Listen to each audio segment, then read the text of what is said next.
The House will come to order. Today's Pledge of Allegiance is by George Stribley from Still Elementary in Denver, Colorado, and he is a guest of Representative Hansen. Can you please join me? I pledge allegiance to the flag of the United States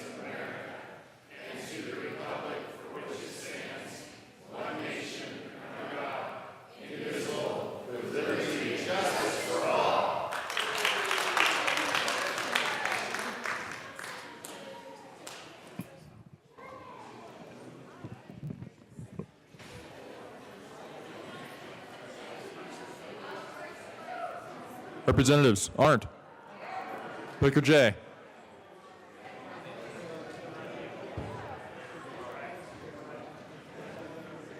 J. Becker, Becker K.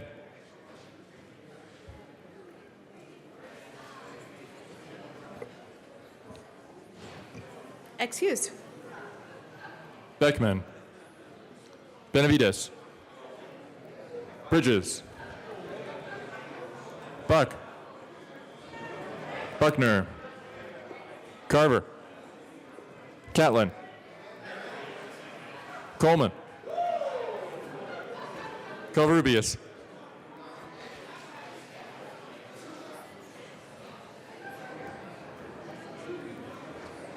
Excused. Danielson, Escar, Everett, Exum, Foote, Garnett, Janal, Gray, Hamner, Hanson, Herod, Hooten, Humphrey, Jackson, excused, Morning, Millie. Kennedy, Crabtharp,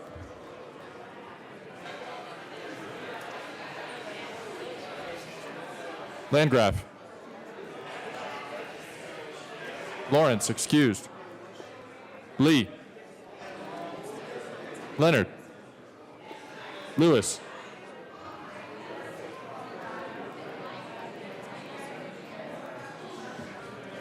Lewis, Liston, Lontine, Lundeen, McKean, excused, McLaughlin, Melton,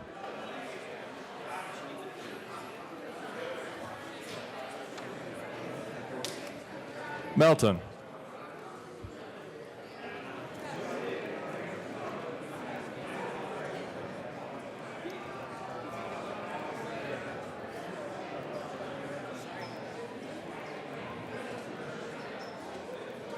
Excused. Michael St. Genet, Neville, Pabone, Representative Melton is present, Pedersen,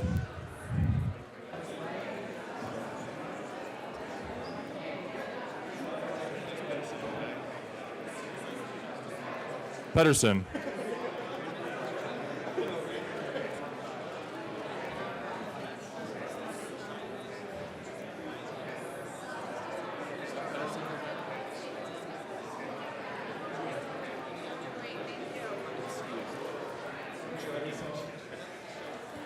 Excused. Rankin, Ransom, Ryer, Roberts, Rosenthal,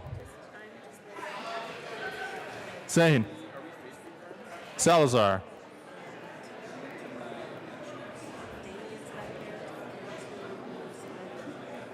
Salazar,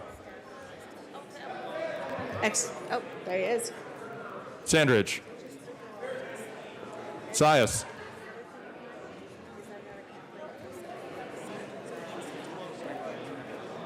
Sias,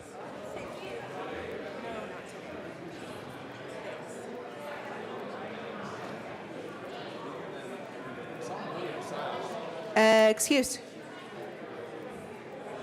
Singer. Thurlow. Valdez. Representative Sias is present. Van Winkle. Weissman. Willett. Williams. Excused. Wilson. Winkler. Winter. Wist. Young. Madam Speaker. Here.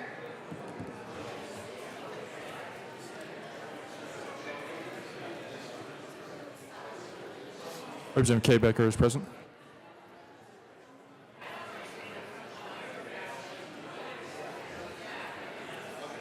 Okay, so I have Covarrubias, Jackson, Lawrence, McKean, Patterson, and Williams. I am delivering.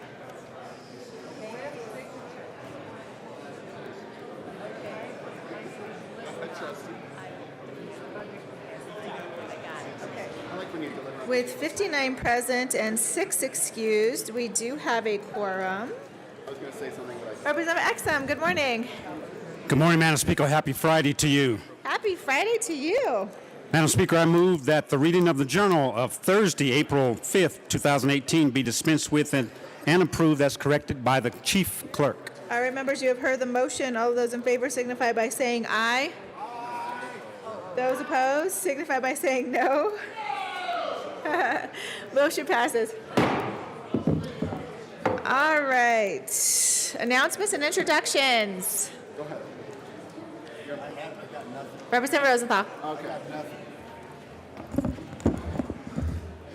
Chetori, Madam Speaker. Hello. That means, how are you in Farsi? And so, members, I'd like to have you recognize, if I could have your attention. Just one moment.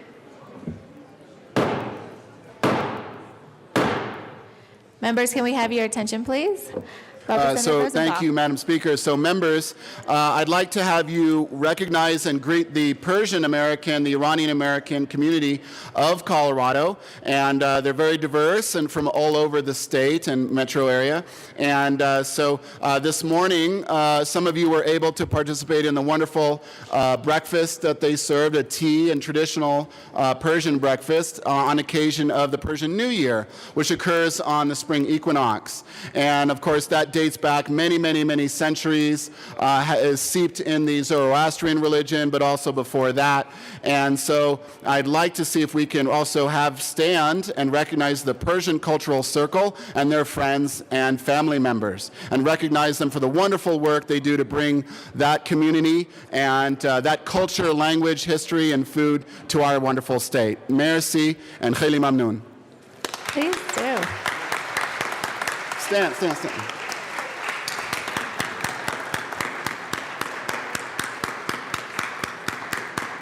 Thank you Thank so you, much for Madam joining us Speaker. today. Merci. Thank you, Representative Rosenthal. Further announcements or introductions? Representative Bridges. Thank you. I just want to say this is the best breakfast that we have here all year. Thank you so much for Oh, that. darn it, I missed it. I was in meetings. Further announcements or introductions? Assistant Majority Leader Gurnett. Thank you, Madam Speaker and members. Happy Friday and happy opening day. I just wanted to draw your attention to the Denver Post and the Coors Field guide that they have. But it's really important to notice that the picture isn't Coors Field. This is the Philly Stadium, so they misprinted the photo. And it's just important for us all to know what happens when you cut your staff by like 60%. Mistakes like this happen. And so this is fake news. This is fake news. Further announcements or introductions? Representative Escar. Thank you, Madam Speaker. Members, The Colorado organizations and individuals responding to HIV/AIDS in Colorado are here today. You have constituents who are going to be sending in some cards to chat with you about issues that are important to them. I had a great meeting with them this morning and fired them up and told them how amazing you all are at reaching out to your constituents. So if you get a card in, it's probably my fault, but go out and talk to your constituents today about HIV and AIDS. Thank you. Further announcements or introductions?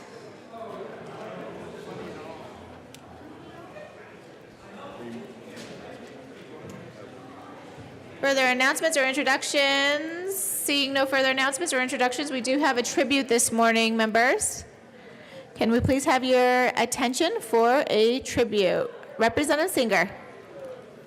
Thank you, Madam Speaker, and thank you for your attention. I have a tribute in honor of Child Abuse Prevention Month, and if Mr. Randall would be so kind as to read our tribute today.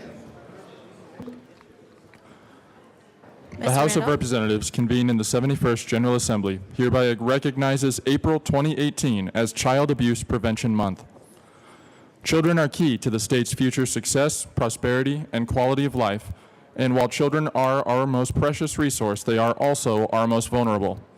Child Abuse Awareness Month helps to stress the essential need to provide safe, stable, and nurturing relationships and environments for our children, as well as a community free of violence, abuse, and neglect, so we can ensure that Colorado's children will grow to their full potential as the next generation of leaders.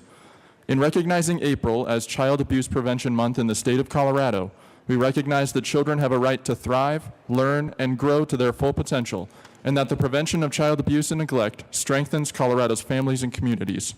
It also ensures the opportunity for children to develop in healthy, trusting families, schools, and neighborhoods. The members of the Colorado House of Representatives are proud to support this honorable cause and encourage all Coloradans to play a role in preventing child abuse and neglect, and we thank the volunteers of Child Abuse Prevention Month across the state.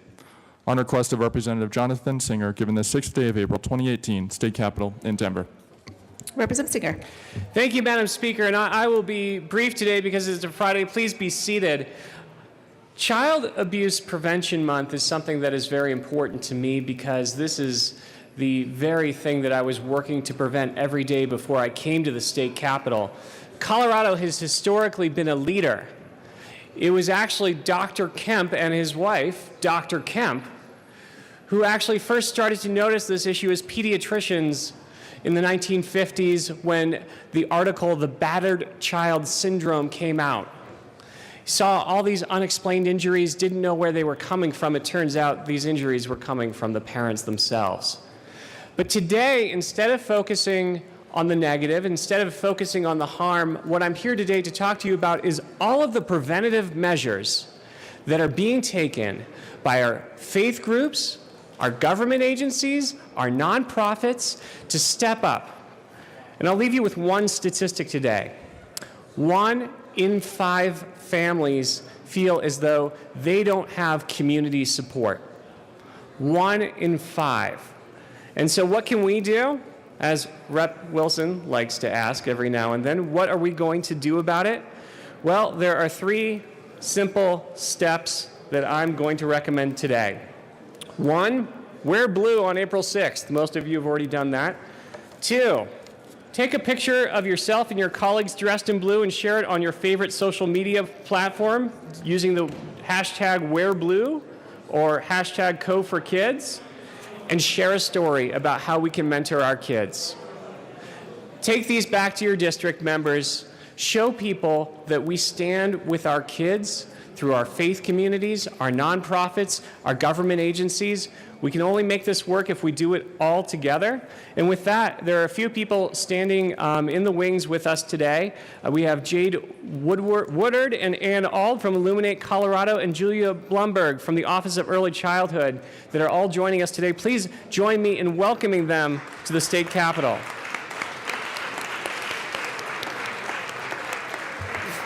Thank you for your attention. Thank you, Representative Singer, and thank you for all the work that you do to prevent child abuse. Further announcements or introductions?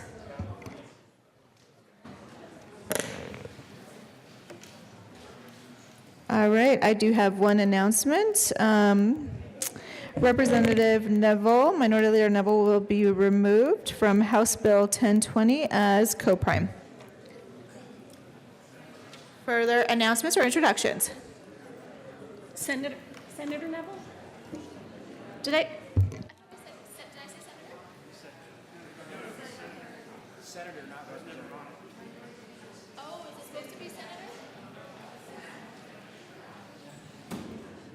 This is actually Senator Neville that will be removed as co-prime sponsor of House Bill 1020. Sure. Further announcements or introductions? Representative Michelson Janae. Thank you, Madam Speaker. I'd like to make a special welcome to Leadership Commerce City, which is an organization that works with the community to develop civic leaders. And there is a very special member of Leadership Commerce City here who is my husband, Michael Janae, who is standing in the back. So if we could all welcome my husband, Michael, the most handsome man in the room. That's how you'll recognize him. He's also turning red. Thank you. Further announcements or introductions? Any further announcements or introductions? That takes us to general orders, I think. Madam Majority Leader Becker. Thank you, Madam Speaker. I move that the following bills be made special orders at 9:20 a.m. Oh, special orders, okay. Just one moment. Oh, he's going to read the committee reports. He'll read the committee reports first.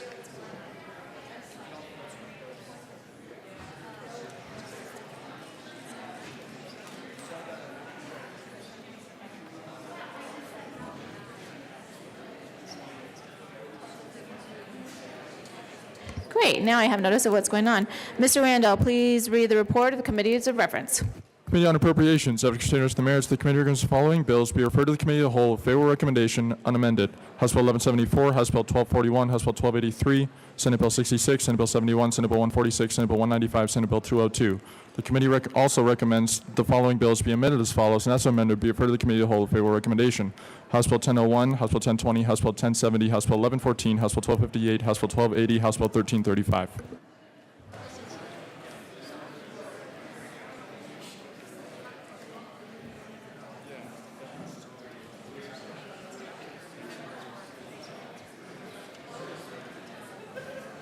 Thank you, Mr. Randall. There needs to be a motion for special orders now.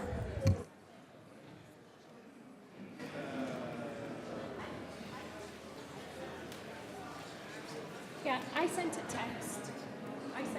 Saying we were going to do special orders. Madam Majority Leader Becker. Thank you, Madam Speaker. I move that the following bills be made special orders at 9:21 a.m.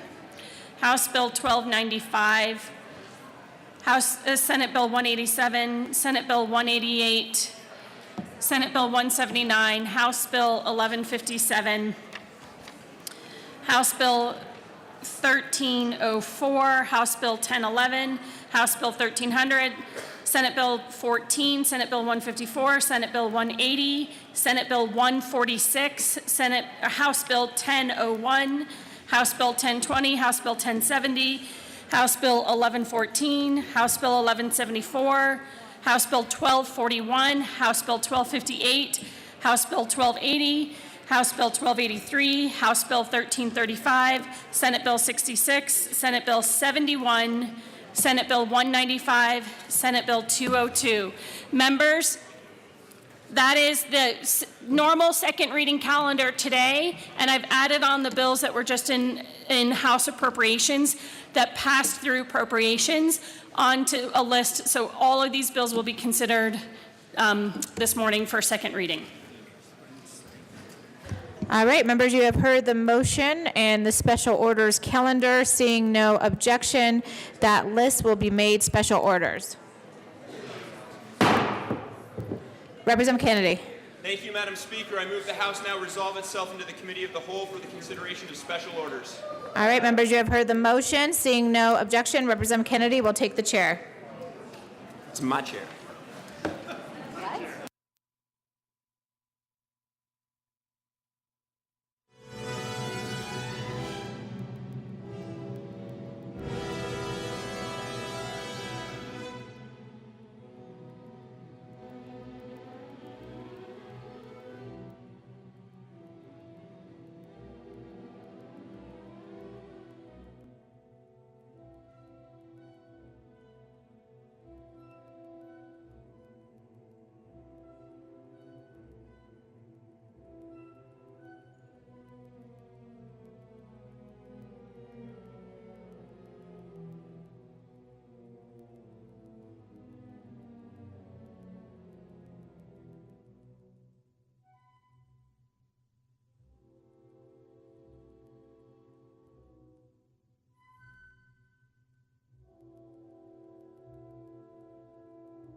The committee will come to order. With your unanimous consent, the bills will be read by title unless there is a request for reading a bill at length. Committee amendments will not be read unless requested, as they are printed and in your bill folders.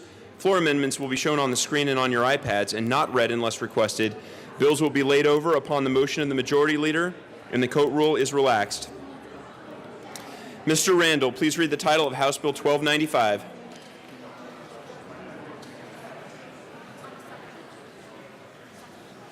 House Bill 1295, by Representative Salazar, Senator Quorum, concerning modification of the Colorado Food and Drug Act to allow products containing industrial hemp in connection with establishing the products containing industrial hemp are not adulterated or misbranded by virtue of containing industrial hemp. Representative Salazar. Thank you very much, Mr. Chair. I move House Bill 1295 and the Agriculture, Livestock, and Natural Resources Committee report. To the committee report. Thank you very much, Mr. Chair. So what we did with the committee report is we redefined industrial hemp product, which brought a lot of the stakeholders that were concerned about the bill either to neutral or to positive, and I ask for a yes vote. Is there any further discussion on the committee report? Seeing none, the question before us is the passage of the Agricultural, Livestock, and Natural Resources Committee report. All those in favor say aye. Aye. All opposed, no. The ayes have it. The committee report passes. To the bill, Representative Salazar. Thank you very much, Mr. Chair. This bill, which I'm sponsoring with Senator Quorum, is a game changer in the hemp industry. It came out of the Agriculture, Livestock, and Natural Resources Committee on a unanimous vote. The redefining of hemp foods is going to help open up the market to so many other products. I ask for a yes vote. Is there any further discussion on the bill? Seeing none, the question before us is the passage of House Bill 1295 as amended. All those in favor say aye. Aye. All opposed, no. The ayes have it. The bill passes. Mr. Randall, please read the title of Senate Bill 187. Senate Bill 187 by Senators Marble and Tate, also Representative Warren, concerning transferring marijuana's fibrous waste for the purpose of producing industrial fiber products. One moment, Representative Arndt. Members, it's pretty noisy in here already. Please quiet down just a bit. Representative Arndt. Thank you, Mr. Chair. I move Senate Bill 187. There is no committee report. To the bill. Thank you. This bill requires the MED, the Marijuana Enforcement Division, to perform rulemaking regarding the waste recycling of retail marijuana, and I ask for an aye vote. Is there any further discussion on the bill?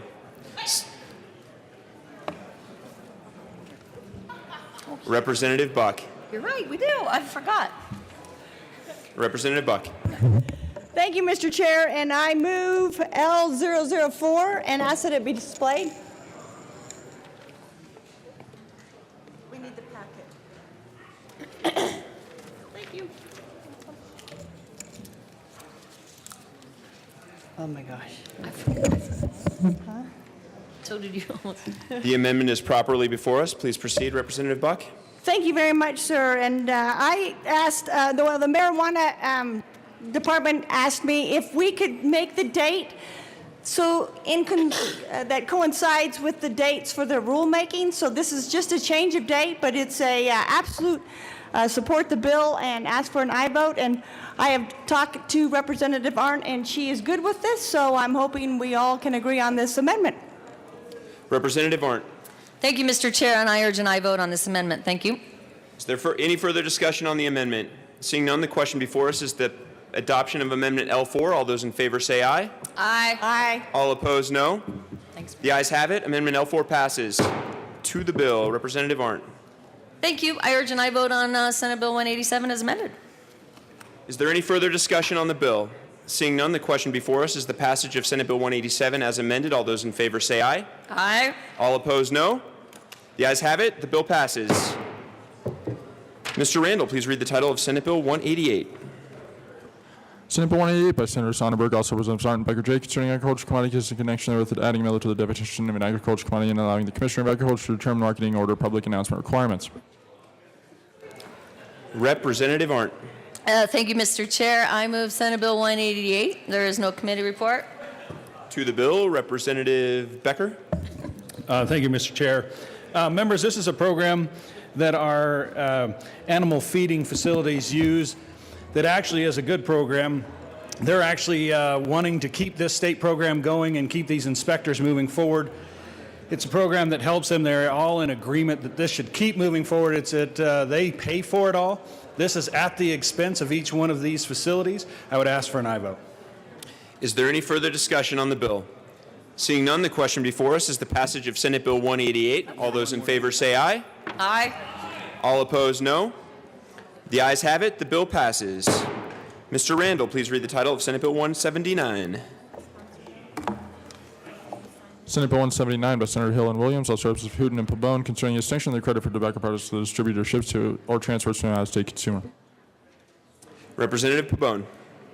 Thank you, Mr. Chair. Mr. Chair, I move Senate Bill 179. There is no committee report.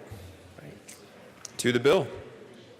Thank you, Mr. Chair, and I want to defer to my friend and colleague, Representative Hooten. Representative Hooten. Thank you, Mr. Chair. Members, 179 is a bill that would continue a reimbursement for a tax that's paid on cigars and loose cigarettes that are sold outside of the state of Colorado. And just as a quick reminder, for certain industries, marijuana industry, alcohol, tobacco, when a Colorado-based business takes possession of those products for sale and distribution, they pay an excise tax right up front to the Department of Revenue. This is the case with tobacco products. Those that are sold outside of the state are strictly cigars, premium cigars, and loose leaf tobacco. There are no cigarettes involved in this transaction at all. And for all of those products that are sold outside of our borders, the local Colorado-based businesses can receive a reimbursement for the taxes they paid up front. And this avoids double taxation. This is what the bill does. We do have an amendment, Mr. Chair, and I consider it a friendly one, and this just makes the transaction less complicated. Representative Benavides. Thank you, Mr. Chair, and thank you, Representative Hooten. Members, I move L004 and ask that it be displayed. It's 3 pages. One moment, please.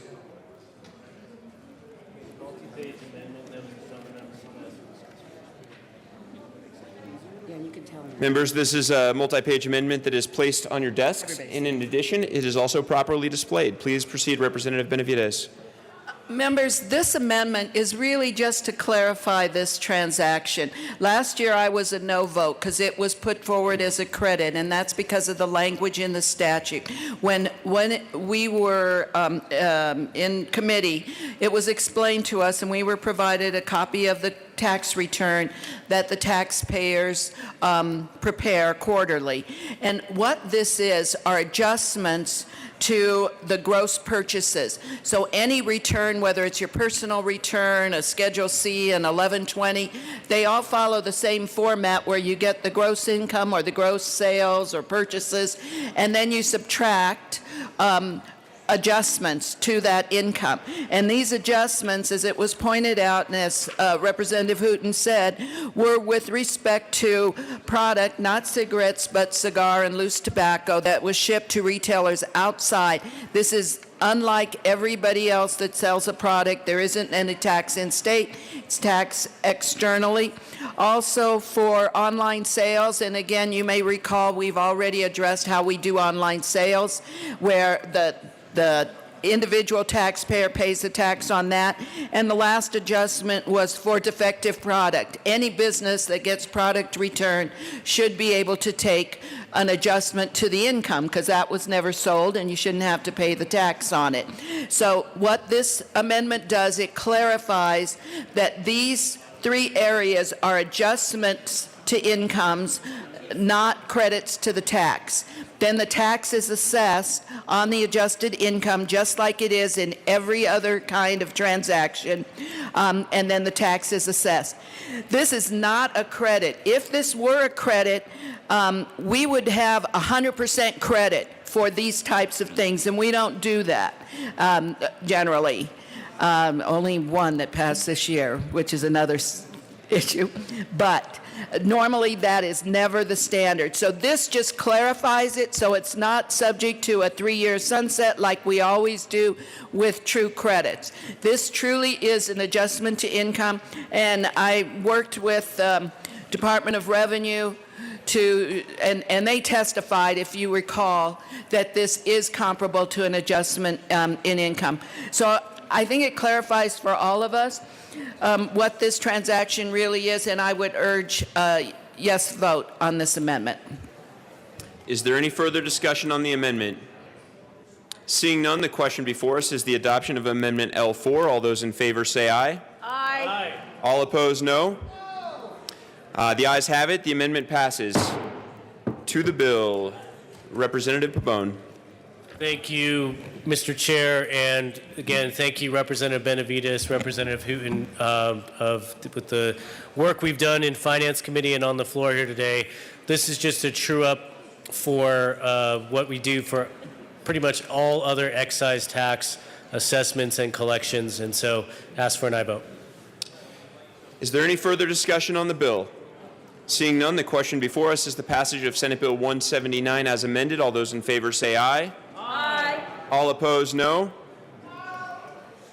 The ayes have it. The bill passes.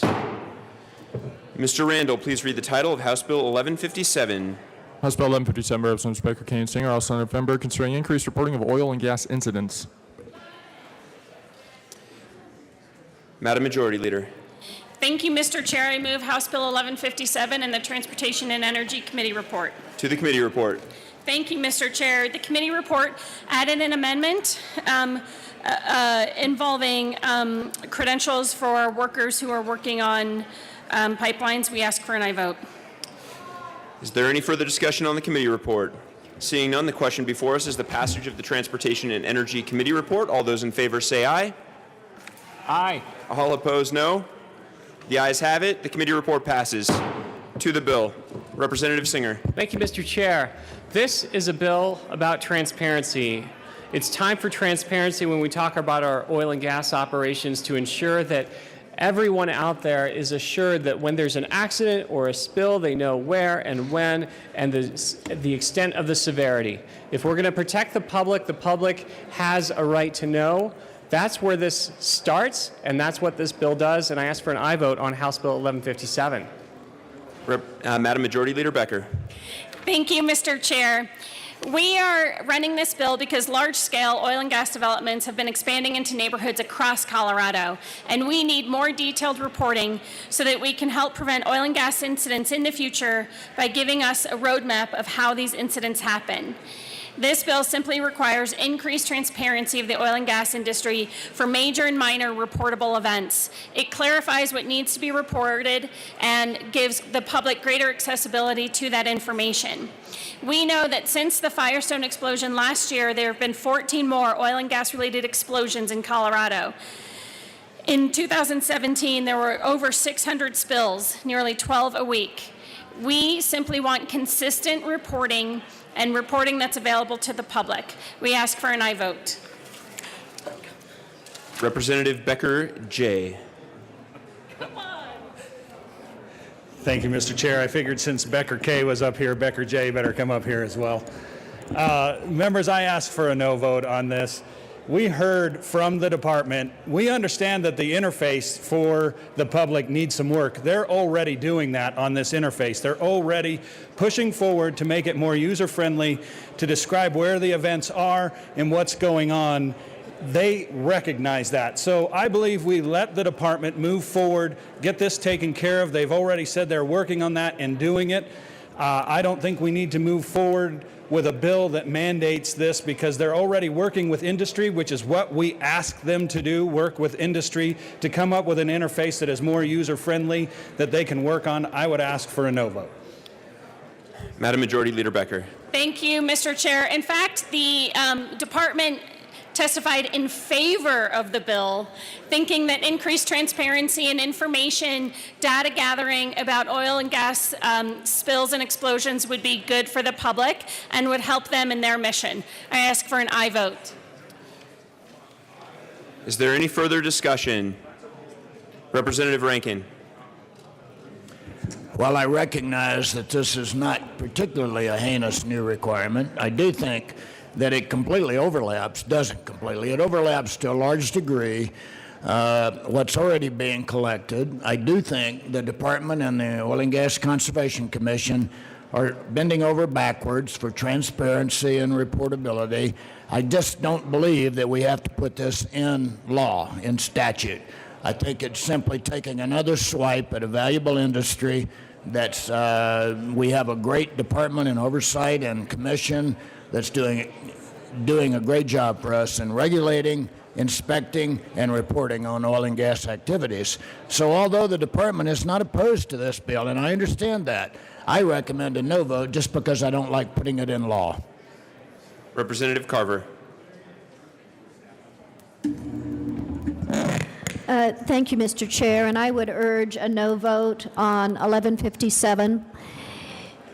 We had testimony in committee that basically walked through every aspect of this bill and showed where the commission is covering this same area. The commission is doing its job. So you might ask, what is the downside of putting this in statute? Well, here's what the downside is. When you lock a particular approach into statute and technology changes, additional facts come to bear, now you've got to go back and change the statute. The whole point of having a regulatory agency with particular expertise in a certain area is to task that agency with the ability through rulemaking and issuance of policy to react to changing circumstances, new facts, new data, new technology. And so codifying these rules in statute is counterproductive. I would urge a no vote. Representative Singer. Thank you, Mr. Chair. And I would actually agree with that if this set the ceiling, but this sets the floor. This bill sets the floor in a number of ways, and I'm just going to give you one example. If there's a major spill, and we're talking about things like unauthorized flaring of more than 500,000 cubic feet of gas, that not only the commission shall be notified, but we want to make sure the owner of the surface where the flaring or the spill occurred is notified. We got to put these things in statute, folks, because we don't know who the next governor is going to be. Well, maybe someone does here, but I don't know who the next governor is going to be. And so until we set a floor and set those expectations, then we cannot go forward here because we don't know what the next COGC is going to look like. We don't know what the next DNR is going to look like. So let's set the floor today with these base minimums that work in other states and start there and let the flexibility move from there. Madam Majority Leader Becker. Thank you, Mr. Chair, and thank you, Representative Singer, for making that important point. In fact, COGCC recently concluded other rulemaking that didn't address much of this. There is no obligation to report the proximity to the closest residence or the specific nature or cause of the event or a description of the resulting damage. This statute is pulled from the state of Utah. If Utah can do this, Colorado can and should do this too. I ask for an aye vote. Is there any further discussion on the bill? Seeing none, the question before us is the passage of House Bill 1157 as amended. All those in favor say aye. Aye. All opposed, no. Aye. The ayes have it. The bill passes. Mr. Randall, please read the title of House Bill 1304. House Bill 1304 by Representative Benavidez concerning enforcement measures available to the Department of Revenue for the collection of delinquent taxes. Representative Benavidez. Thank you, Mr. Chair. Mr. Chair, I move House Bill 1304. To the bill. Members, this bill is a straightforward bill that I brought on behalf of the Department of Revenue. And what it does, it clarifies certain enforcement measures, specifically with regard to levies, sale of property, and it aligns it with what IRS already does and their current practice. They already are doing this, so it just puts it in statute to clarify that. It's a good bill to clean up of the statutes, and I would urge a yes vote. Is there any further discussion on the bill? Seeing none, the question before us is the passage of House Bill 1304. All those in favor say aye. Aye. All opposed, no. The ayes have it. The bill passes. Mr. Randall, please read the title of House Bill 1011. House Bill 1011, Representative Pavone, also Senators Neville and John, concerning measures to allow greater investment and flexibility in marijuana businesses. Madam Majority Leader Becker. Thank you, Mr. Chair. I move to lay over House Bill 1011 till Tuesday, April 10th. Seeing no objection, the bill will be laid over as requested by the Majority Leader. Mr. Randall, please read the title of House Bill 1300. House Bill 1300, Representatives Young and Buck, also Senators Marble and Cook, concerning granting authority for local district colleges to provide a Bachelor of Science degree in nursing program as completion degree to students who have or are pursuing an associate degree in nursing. Are any of the sponsors near the well? Representative Buck running to the rescue. Thank you, Mr. Chair, and I'm sure my representative Dave Young will join me shortly. There he is. I'm always short, Representative Buck. This is a bill that I'm very honored and proud to carry. I'm a big Ames Community College fan, and go Aardvarks, yes. And this just allows them to be included in the community colleges to offer a nursing degree. So I ask all support, and it's a good bill. Vote yes. Representative Young, and perhaps you would like to move the bill as well. Oops. I will. Thank you, Mr. Chair. I move House Bill 1300, and there is no committee report. To the bill, Representative Young. Thank you, Mr. Chair, and I appreciate Representative Buck carrying this bill with me, and we had great fun in committee talking about the bill. Essentially, earlier we passed House Bill 1086, and some time ago in 2010 we passed Senate Bill 101, and essentially the rest of the community college system and the other local mill levy community college CMC have this authority already. We're just trying to make sure Ames has the same authority. So with that, as my esteemed colleague Representative Buck indicated, we ask for an aye vote. Is there any further discussion on the bill? Seeing none, the question before us is the passage of House Bill 1300. All those in favor say aye. Aye. All opposed, no. The ayes have it. The bill passes. Mr. Randall, please read the title of Senate Bill 14. Senate Bill 14 by Senators Cook and Fields, also Representatives Wist and Harrod, concerning requiring the Department of Corrections to disclose the location of inmates who are relocated to facilities outside of the state. Madam Majority Leader Becker. Thank you, Mr. Chair. I move to lay over Senate Bill 14, two bills, till after Senate Bill 180. Seeing no objection, Senate Bill 14 will be laid over as requested by the Majority Leader. Mr. Randall, please read the title of Senate Bill 154. Senate Bill 154 by Senators Fields, also Representative Salazar, concerning a requirement for local juvenile services planning committee to devise a plan to manage dually identified crossover youth. Representative Salazar. Thank you very much, Mr. Chair. I move Senate Bill 154 and the Judiciary Committee report. To the bill.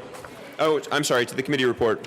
So the committee report, we had a kumbaya moment amongst all the stakeholders. We had an amendment that includes, but is not limited to, a family assessment response service plan or an open case.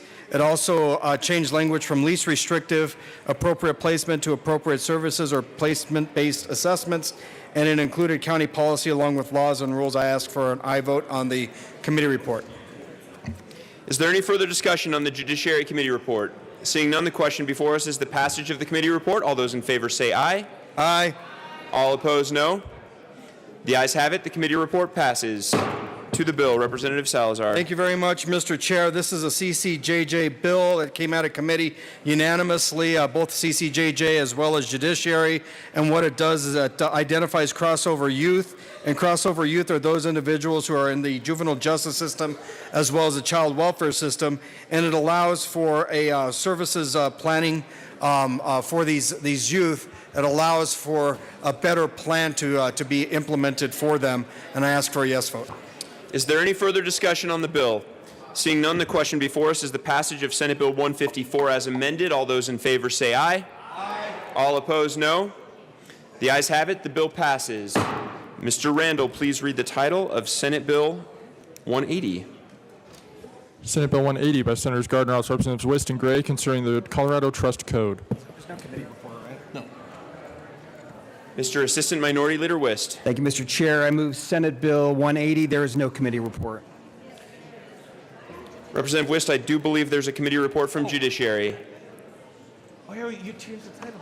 Oh, I did. I forgot. I'm sorry, Mr. Chair. Please proceed. We did have a small amendment. I move the House Judiciary Committee, or I move Senate Bill 180 and the House Judiciary Committee report. To the committee report. Representative Gray. In a enlightening Judiciary Committee hearing, we had a lot of great conversation about the Colorado Uniform Trust Code, a topic that I could see that many people are on the edge of their seat about right now. And we did note that we had changed the name from the Colorado Trust Code to the Colorado Uniform Trust Code in the text of the bill, but not in the title of the bill. And given that this was a Judiciary Committee and we love accuracy here, we added the word uniform into the title of the bill. I'd ask for an aye vote. Is there any further discussion on the committee report? Seeing none, the question before us is the passage of the Judiciary Committee report. All those in favor say aye. Aye. All opposed, no. The ayes have it, and the committee report is adopted. To the bill, Mr. Assistant Minority Leader Wist. Thank you, Mr. Chair. Members, it's been a 5-year journey that members of the Colorado Bar Association put in. This started with the subcommittee of the Trust and Estate section of the Bar Association to bring the Uniform Trust Code to Colorado. It's complex, it's difficult, it's dense, but I can tell you that this, on top of this being a uniform law, has been vetted for 5 years by the Colorado Bar Association and those with expertise in this issue. So after that 5-year careful process, we're proud to bring this bill before you and ask you for your support. Representative Gray. Thank you, Mr. Chair, and I echo just about all of those comments. This is one of those bills that is not going to get a lot of attention necessarily in this building because of the hours and hours and hours of work that have been done by experts in this area. It is literally going to make a lot of people's lives better because during some of the difficult portions of their lives where they're trying to deal with the trust that's been created in their family, we're going to give them a lot more guidance on that. So again, thanks to all the folks inside but also outside this building who've worked to come to this point. I'd ask for an aye vote. Is there any further discussion on the bill? Seeing none, the question before us is the passage of Senate Bill 180 as amended. All those in favor say aye. Aye. All opposed, no. The ayes have it. The bill passes. Mr. Randall, please read the title to Senate Bill 14. Senate Bill 14 by Senators Cook and Fields, also Representatives Wist and Harry, concerning requiring the Department of Corrections to disclose the location of inmates who are relocated to facilities outside of the state. Mr. Assistant Minority Leader Wist. Thank you, Mr. Chair. I move Senate Bill 14. There is no committee report. To the bill. Go ahead. Representative Herod. Thank you, Mr. Chair. Senate Bill 14 is a bill related to the Department of Corrections Compact. In the Judiciary Committee, we talked a lot with victims who did not receive notification about where the perpetrator of their crime was located. DOC had broad discretion around when to locate prisoners out of state and when to notify victims about this transfer. What this bill will do is limit the opportunities, I shouldn't say opportunities, it will limit the reasons for DOC to approve these types of transfers and put in a new layer of oversight. And we think it's very important, members, and I think we heard time and time again in committee, that victims deserve the right to know, and this bill will give them that peace of mind. I ask for an aye vote. Members, it's getting a little noisy in here again. Please quiet down. Mr. Assistant Minority Leader Wist. Thank you, Mr. Chair. Members, in 2017, we had 107 prisoners. 107 prisoners that were sentenced in Colorado that were sent out of state under the Interstate Corrections Compact. For years, victims of crimes in Colorado have sought to discover the location of those offenders. Transparency in our government works best. But unfortunately, under the Interstate Corrections Compact, we have not had transparency with victims of crimes. This bill, I think, recognizes that there are legitimate reasons why, safety-based reasons why, to protect inmates, also to protect the personnel that work in our correction system, that there may be certain limited circumstances where the location is kept confidential. But the default under this bill is that victims of crime will be notified and that we will honor our obligations under the Victims' Rights Act. Proud of this piece of legislation, proud of my partnership with Representative Herod, and proud to bring this legislation before you. Please ask for your support of Senate Bill 14. Is there any further discussion on the bill? Seeing none, the question before us is the passage of Senate Bill 14. All those in favor say aye. Aye. Aye. All opposed, no. The ayes have it. The bill passes. Mr. Randall, please read the title of the Senate Bill 146. Senate Bill 146 by Senators Gonzalez and Smallwood, also Representative Silas and Singer, requirement through the freestanding emergency department to inform a person who is seeking medical treatment about the health care options available to the person in connection with making an appropriation. Representative Singer. Thank you, Mr. Chair. I move Senate Bill 146 and the committee reports. Which committee report would you like to move? Let's start with appropriations. I don't believe there... there is no appropriations, so let's start with health insurance and environment. All right, sounds good. To the committee report. Thank you, Mr. Chair. The Health Insurance and Environment Committee did a couple things, but the key highlight I want to bring up to you is making sure that consumers know what exactly they're being charged, and if they can't know exactly, they should be at least notified of the maximum facility fee or the range of charges they will face after they've been stabilized, and ask for an aye vote. Is there any further discussion on the committee report? Seeing none, the question before us is the passage of the Health Insurance and Environment Committee report. All those in favor say aye. Aye. Aye. All those opposed, no. The ayes have it. The committee report passes. To the bill, Representative Sias. Thank you, Mr. Chair. Senate Bill 146 very simply requires that individuals who go into a freestanding emergency room ought to know what the range of charges they may face is before they actually incur those charges. Now, I will not subject the members of this body to the stories that underlay this, but I will tell you that I have not received an outpouring of support for a piece of legislation from constituents across the political spectrum in the same way that I have for this bill, because to summarize what is happening to people, folks need to see a doctor.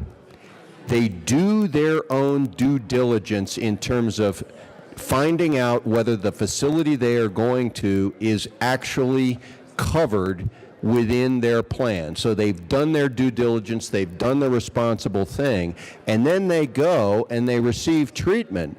And two things happen. One is a portion of what they are treated for is in fact covered by the copay that they have researched ahead of time, and they believe will be the maximum extent of their charges. And then they get a bill which actually has multiple lines on it. And that bill includes some charges that in fact are covered by that copay. But then, in Paul Harvey fashion, the rest of the story, they see another line on that bill that includes charges for which they had absolutely no reason to expect they were going to receive. And those charges are one of two types. First, it is a doctor who looked at them or treated them, who in fact is on contract with the facility and is not in network, even though the facility is in network, and they get a separate line item bill from this doctor for several times the rest of the charge, and we're talking hundreds if not thousands of dollars. The second type of charge they encounter is what's known as a facility fee, which once again gets tacked on and is generally several times the size of the rest of the charge. And we're talking about, for example, a woman in, I believe it was Representative Lontine's district, who went to one of these facilities for food poisoning and received a several $100 bill for the food poisoning and some treatment, and that was in fact covered. But then there was a separate facility fee for almost $4,500, and that's the sort of thing we're talking about here. So what this bill does, it does not regulate prices. It does not tell businesses what business they can or can't be in, but what it does do is say when you come in there, you have to know what the range of liability is. So it is a transparency and a notification bill that simply allows a market to actually work, because if you don't know what the prices are, the market can't work. If you go to Walmart and you run your shopping cart through the exit and 2 weeks later you get a bill, that market isn't working very well, and that's what's going on here. And I will say one other thing about this. It does this in conjunction with in compliance with a federal regulation known as EMTALA. This bill complies with that. So I would thank you. It is a transparency bill that enables the market to work. Thank you for your time. Representative Singer. Thank you, Mr. Chair. Members, it's time for transparency. We've heard this from constituents across the state of Colorado and across the political aisle, that this is the time to ensure that people know exactly what they're going to pay when they've been stabilized. And this is the way I put it to the Health Committee. If I'm a bleeding heart liberal and I come into a freestanding ER, I want to know exactly how much it's going to cost to fix my bleeding heart once I'm stabilized. If I'm a common sense conservative with the common cold, I don't want to be prohibited from walking into a freestanding emergency department if I want to enter there, but I should know how much it's going to cost me. We heard from liberal and conservative constituents who said, I walked into this place, I thought I was getting one service because I thought it was an urgent care, I thought I was in network, I did my homework, and instead of paying several $100s like I was expecting, I was paying several $1,000s. Literally everything from hangnails to food poisoning. This is a bill whose time has come, and I ask for your aye vote. Representative Lundin.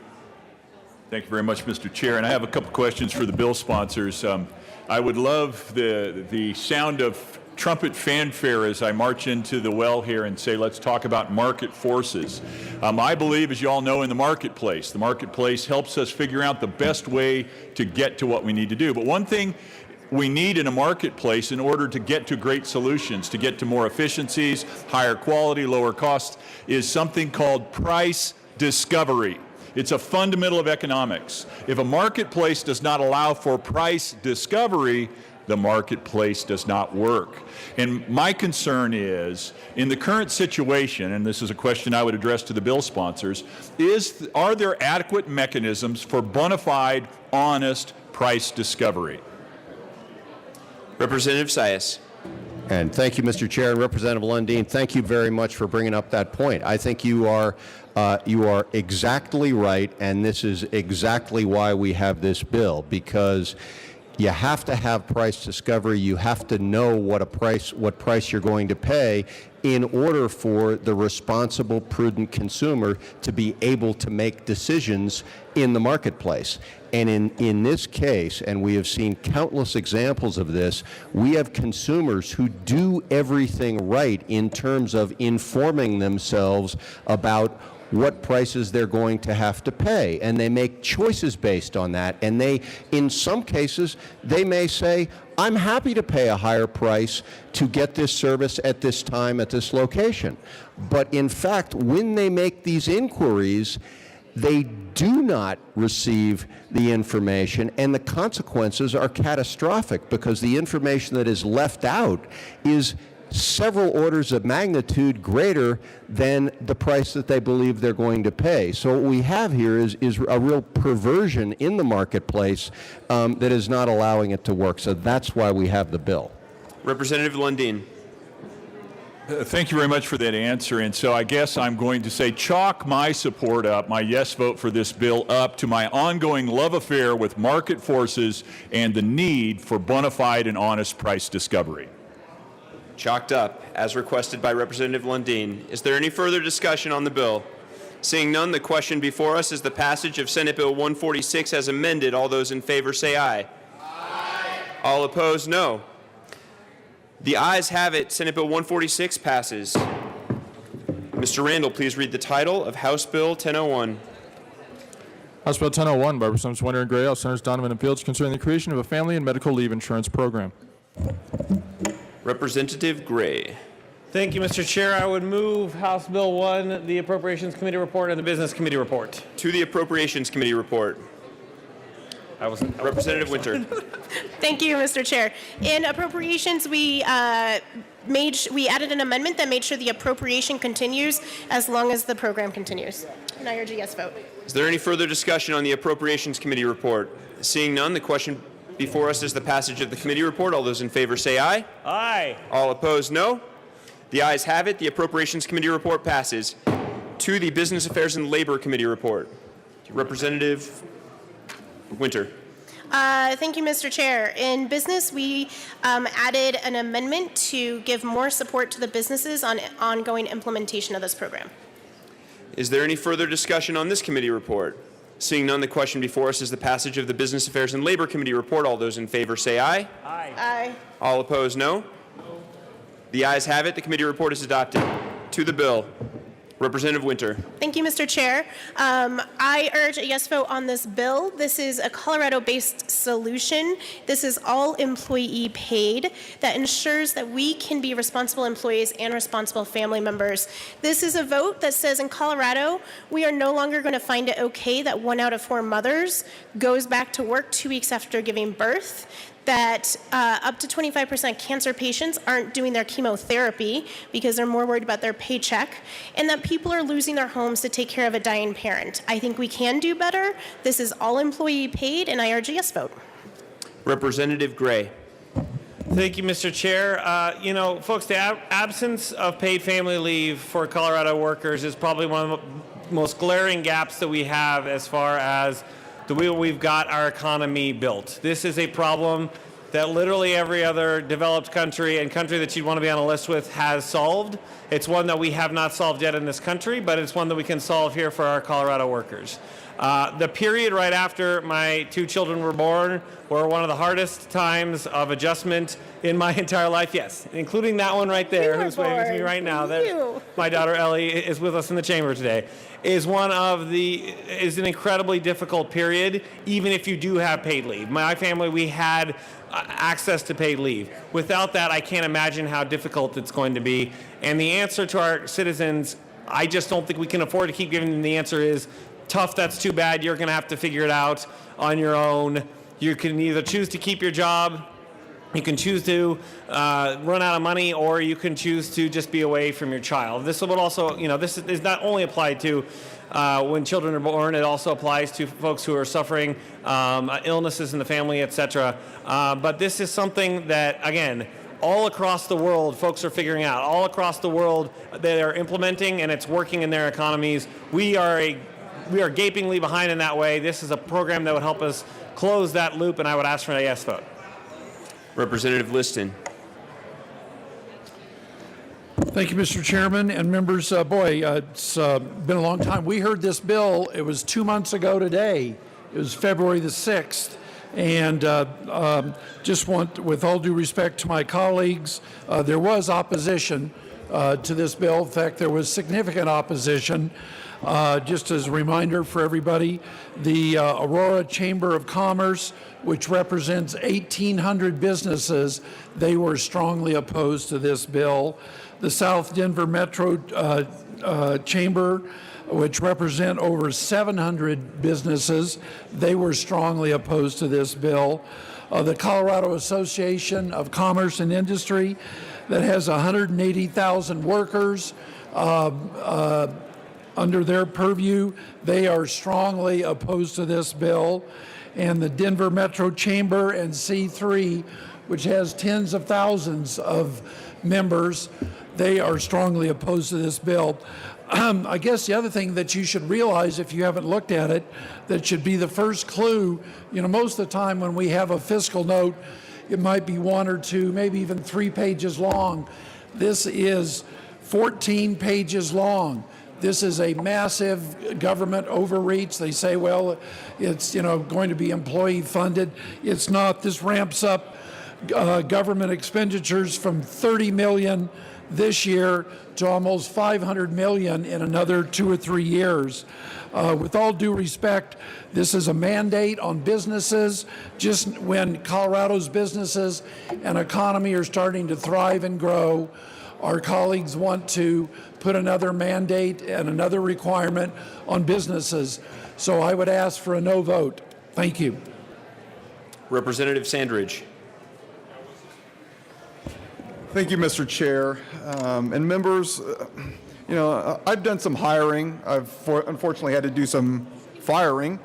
Let me tell you, this is really a job killer. The first 5 years of a small business, your chances of even succeeding are so slim. And now we want to actually put more pressure on the small business owner. And at the end of the day, the more pressure means they'll shut down and they'll fire everybody. What I'm concerned about is not the 3 months of paid leave, that these employees will get permanent leave of unpaid. So, and there's a few other issues. Where are the guidelines for this? You can use this to help a neighbor. You can use this for chiropractic services. Where is the oversight on this to make sure it's not abused? So with that said, I'm recommending a no vote, please. Representative Sias. Thank you, Mr. Chair. And I want to first of all, I would thank my colleagues here for drawing attention to an important issue, whether it is the difficult times after the birth of a child, or caring for a family member or oneself who's dealing with chemotherapy. But I would suggest that this bill is the wrong answer to that problem. There are many things that we can criticize about this. I would just point to the fact that this bill essentially gives an unelected bureaucrat the unilateral authority to raise all our taxes, frankly, with no limit other than the demands of a government program. So just take a moment and think about that. And then consider the fact that this particular program, I'll spare you the details, but the way it is structured, it is rife with the possibility, in fact, the almost certainty of abuse. So there's really no limit to what an unelected bureaucrat can do to raise your taxes under this piece of legislation. And I would submit that, that our constituents, while they may in fact understand the problem that this bill purportedly addresses, they would reject this solution to this problem. So with all due respect, I would ask for a no vote. Representative Danielson, Madam Speaker Pro Tem. Thank you, Mr. Chair. Oh, all these tall men up here. So today I'm here with my little helper. But it's a good reminder because the basics of this bill to me is building an infrastructure so that employees can pay in to fund their own time off, whether they need to take care of their new baby, whether they need to take care of their parents. If there's a problem at school, they deserve to be able to pay attention to their families and have a job. This doesn't cost the employer anything. This isn't about taxes. This is about allowing employees to self-fund their own paid leave so that they can take care of their families the way they need to and still have a job. It's incredibly important to my family, and I know that it's incredibly important to the families all across the state. I'm grateful to the sponsors for bringing the bill forward, and when we pass it, I know the rest of the state will be too. Thank you. Is there any Representative Beckman?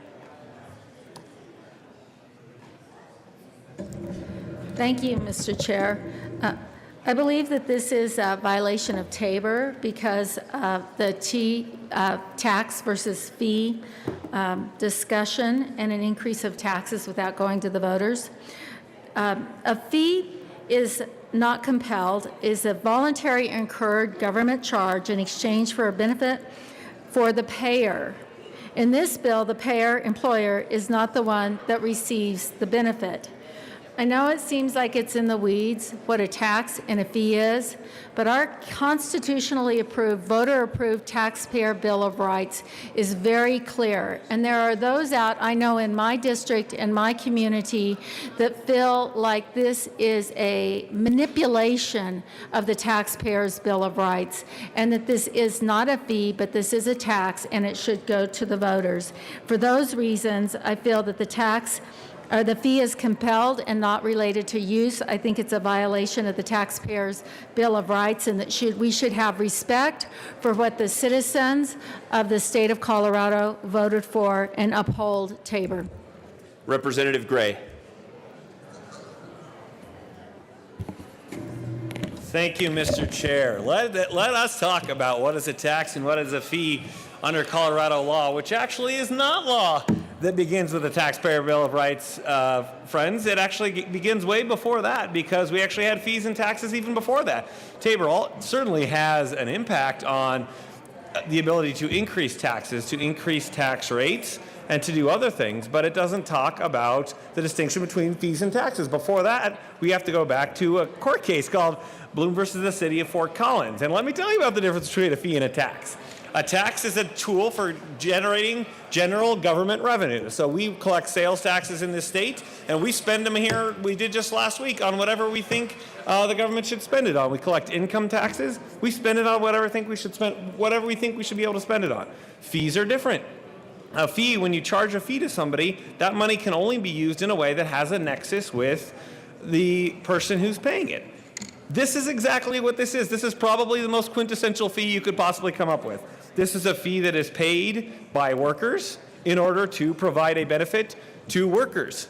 That is exactly what this is. Every person who pays this fee receives the insurance protection of knowing that they will have access to paid family leave during the times that they need it. That is exactly the benefit they provide. Some of them will use that benefit in a given year, some of them won't. That's how insurance works everywhere. But every single person who pays this fee receives the insurance protection of knowing they will have access to paid family leave if something happens in their lives that requires them to need it. Let's be clear. These situations can come up like almost anything you'd insure without you knowing it. You don't always know when a family member is going to take ill. You don't always know when a family member is going to be injured. This provides insurance for that, but it is a fee that is paid for insurance. This is a quintessential fee.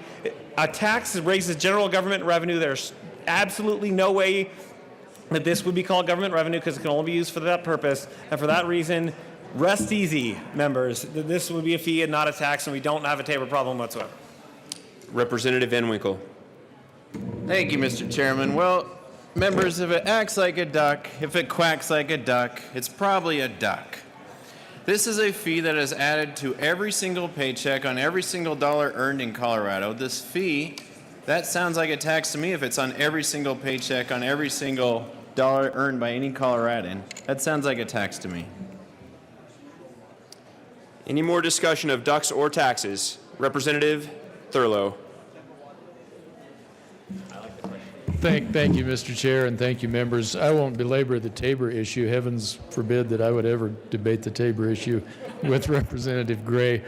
What I would suggest is whether it's a tax or a fee, it is another huge government program that's being mandated on all of our employers, and that has a detrimental effect long-term to the employees. It's a much better system if we let those kinds of benefits be a negotiation between employers and employees, and I think most good employers take care of their people that way. Here's just a couple of the fine points that I think we should think about if we're going to talk about creating this huge government program. On page 2 of the fiscal note, it talks about the fee that's going to be assessed. It can be up to 99%, but it's at the discretion of an administrator. And what is worrisome to me, the last line on page 2 says, if necessary, the family division may later establish a solvency charge by rule on or after January 1, 2021. So that, to me, is a frightening prospect that the bureaucracy can just establish another fee on top of the fee or tax that's already being levied on all of our employees. Here's one of the things that is really concerning to me on page 4 of the fiscal note. It says an employee is eligible regardless of whether he or she is currently employed or working at an additional job while taking leave. So think about that. We're going to mandate our employers to create a program, administer a program, and the employee is eligible to participate in the program even if they hold a second job or a first job. They can work, they can get the benefit, and they can work another job at the same time. I urge a no vote. Representative Michelson-Janae. Thank you, Mr. Chair, and thank you to the sponsors of this bill. I want to talk to you today from 2 perspectives, one as a legislator and one as a small business owner. As a legislator, I guess, and as a small business owner, you know that during the interim, I was diagnosed with uterine cancer. And the process of going through treatment and doctor's appointments and a fair amount of pain has meant that I have missed days of work, which have been paid. We here have paid leave. And I don't know about you, but my constituents come to me and complain. Generally, they're complaining about Congress, but they're saying, you know, you have benefits that we don't have. You shouldn't have the benefits that we don't have. Well, I'm incredibly grateful. I mean, we don't make too much money, but the money that we do make does contribute to the food that goes on my table. And cancer is a difficult nut to crack. And my doctors are still trying to figure me out. So I'm incredibly grateful that I have this opportunity. But do you know that the bill drafters who spend hours upon hours on the hundreds of bills that we bring them don't have paid leave? What happens when they get sick?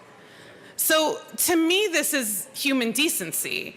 And that's how it feels as a small business owner. My husband and I are small business owners, and we have been for many, many years.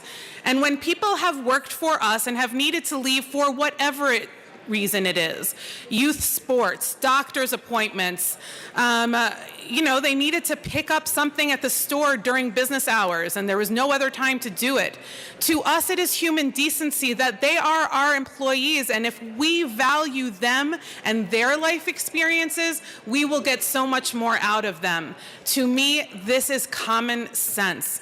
And more than common sense, it is a deep care of our community and our employees. I urge a yes vote. Minority Leader Neville. Thank you, Mr. Chair. Members, I consider this the exact opposite of human decency. This is a new tax levied on persons in the state of Colorado, regardless of whether they want it or not. We heard that this allows for someone to invest in their time off. That's already allowed. People can invest, save up their own money, and take time off. What this does is create a new mandate, uses the force of government to take that money from that individual in hopes that they might recoup some of it back at some point. Meanwhile, they have to put this money into a fund that we have no idea if it'll be solvent or not. And if it's suddenly decided that it's not solvent, we allow one bureaucrat to raise this rate, to raise taxes. This is bad business. This is bad business for individuals across this state. I urge a strong no vote. Representative Ransom. Thank you, Mr. Chair. And while I actually have spoken about this bill with the sponsors, and especially the first year it was brought to me, I know Representative Winter came and we spent a long time talking about this, and I recognize that that the intent of the bill is actually something that with their hearts, you can see that they're trying to make sure that people can take time off when they need it. But as we've been hearing, and as I read in this really long fiscal note, it's not just a voluntary program. One of the things that I heard people saying was employees can pay in.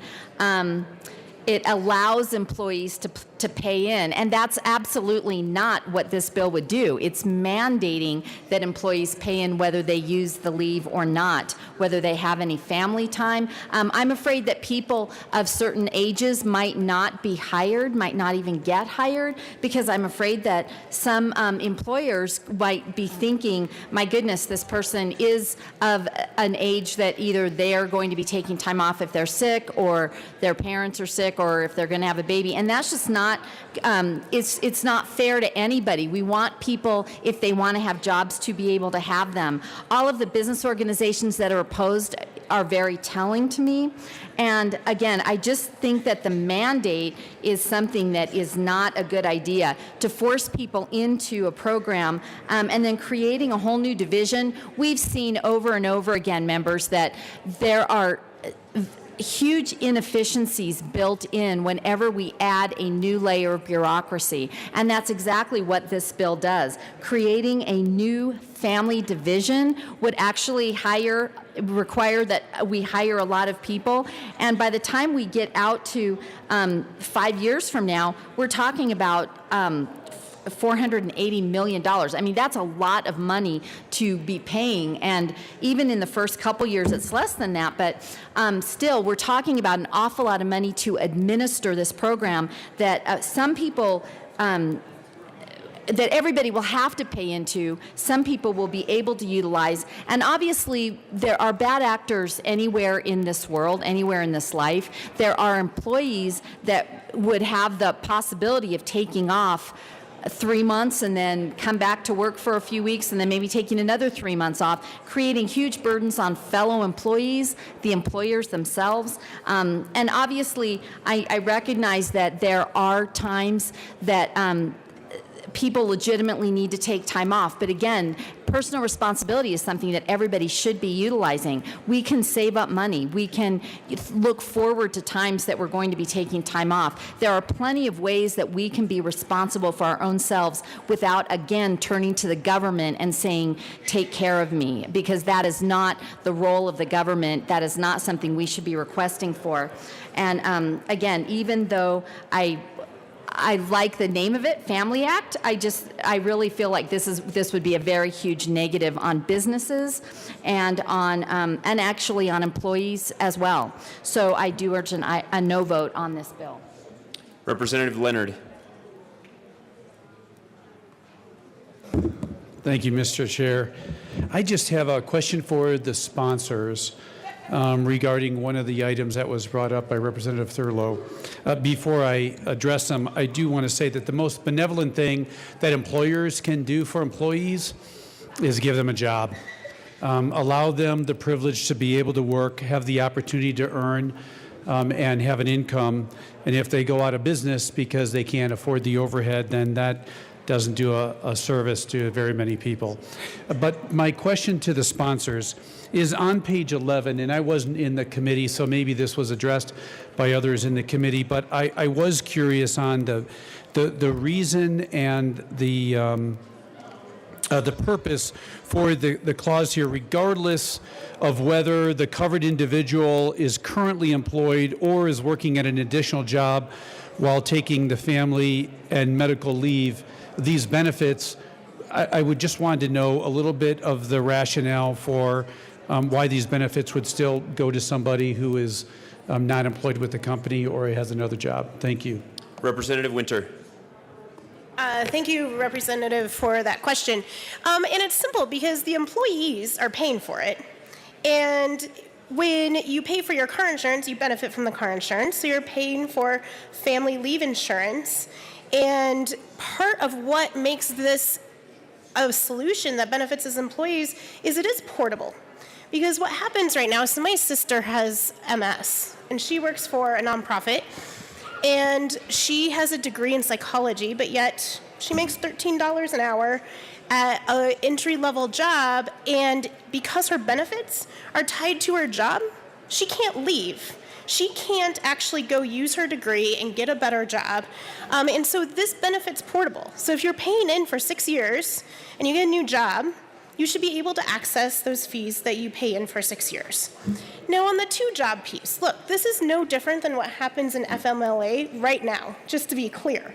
So if you work for a company that has more than 50 employees, you are qualified for FMLA. But you also might be a Lyft driver at night. And maybe your job during the day, you have to lift 50 pounds and you have surgery and you can no longer lift 50 pounds, but you sit in your car and drive people around and you can still do that. And so the two-job piece is acknowledging that we actually have an economy now where unfortunately people are working 2, 3, and 4 jobs. Those physical demands, the time of day, the length of hours could be different. And so this is a portable benefit that employees pay, and that benefit should stay with the employee. Representative Sandridge.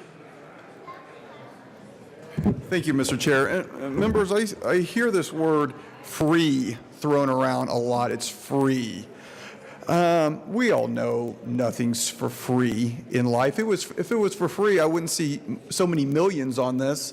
I would see a zero.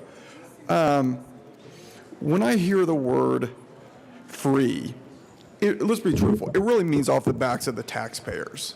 Okay, this is off the backs of the taxpayers. Who pays into these taxes? Small business owners? They pay into this?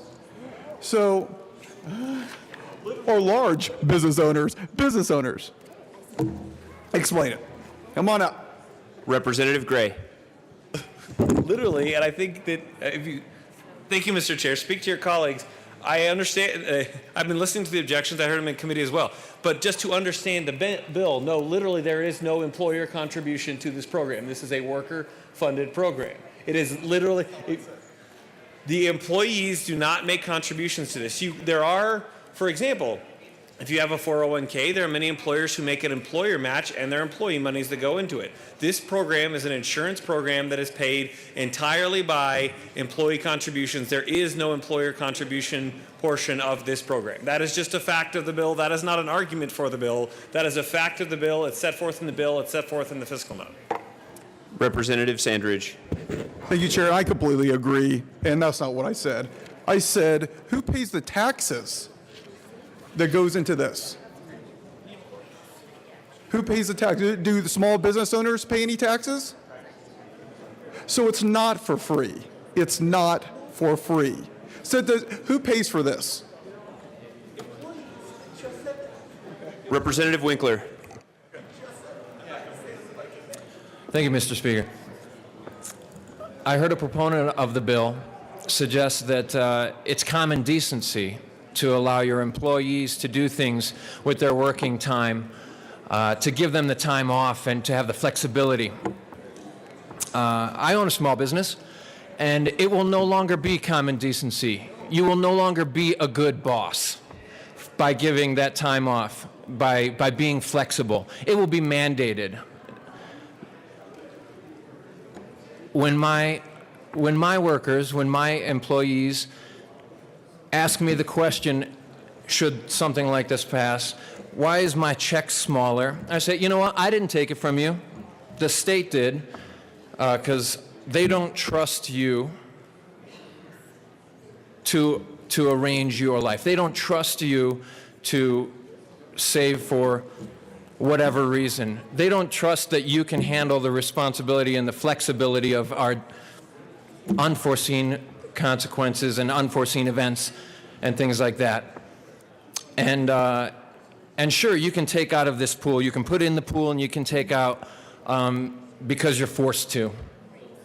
And it's not up to me. I'm not giving you the time off. You have to, maybe we should start a new program for the state to dictate how flexible I can be with my workers and how they can. It doesn't make sense to me. Yes, it's common decency. And when you are flexible with your, I call them teammates, when they work for me. And of course I'm flexible, and of course they work harder because they like me. And if the state mandates that I be a better boss, I don't need the state to mandate that I be a better boss. I educate the people that work with me on how to be conservative with their money and perhaps save up and how to be flexible. And there's no one that's more flexible than me, I would hope. But for the state to mandate that flexibility, it's no longer me doing a good job as a boss. So I believe that's nonsensical to suggest that a good boss would like this kind of program. It takes the onus off the boss to be a good boss and puts it on the state. And in my opinion, the state doesn't have a very good record. The government in general doesn't have a very good record. But thank you. I urge a no vote. Is there any further discussion on the bill? Seeing none, the question, Representative Gray. Thank you, Mr. Chair, and thank you both members of the Business Committee and members of this chamber for the debate. The one last thing that I would note is that in every decision we make here, there's a cost to acting and there's a cost to doing nothing. And what I haven't heard from anybody across this debate is that there is not a problem here. I respect my colleague from Adams County and that he provides this sorts of leave. And I appreciate the businesses, including the one that I'm a member of, that provide these sorts of leaves. But for hundreds of thousands of Coloradans, they currently don't have access to it. That's just the truth. That's also just a fact. It's a fact that hundreds of thousands of employees lack access to this. And it's also true that thousands of women are going back to work because they're economically compelled within 2 weeks of having birth. That's just a fact. No matter what we say in this well right now, no matter what happens to this piece of legislation, that's occurring. So there is a cost that we have right now, and somebody is paying that cost right now. It's women who are going back to work within a couple weeks of having a baby. It's people who have a loved one in the hospital, and that loved one is there alone because they don't have access to paid leave. Now, what we say when we say this is going to be hard, which solving this problem is going to be hard, but we don't generally, we don't generally in this building say, you know what, this is not the place to come to solve hard problems. This is not the place to come to do difficult things. This is a really big challenge and we just can't handle it. We can't take it. That's not normally what we do around here. This is a hard problem to solve. But we have a great business community in the state. We have a great system of government in this state. And we can look at a problem where we say hundreds of thousands of people are forced into a situation where they lack paid leave. Thousands of people are forced into making decisions that none of us think they should. Having to going back to work right after having a baby. Having to be away from your family member while they're sick and dying. We take on big challenges. We have the ability to do it. And right now what we're telling them is, you know what? This is too big of a problem. It's on you. It's on you, new moms. It's on you, struggling families. We just can't. We think it's too hard and we can't do it. I don't think we should do that. I think we should say, you know what? There is a problem. Nobody who has come to this well, nobody who's spoken committee denied that we have a problem. Let's put our heads together. Let's come together and fix it. Let's not just say, you know what? To the people who are in the most pain, to the people who are in the most vulnerable parts of their lives, it's on you. We're going to join together and we're going to fix that problem. I'd urge an aye vote. Is there any further? Representative Leeser.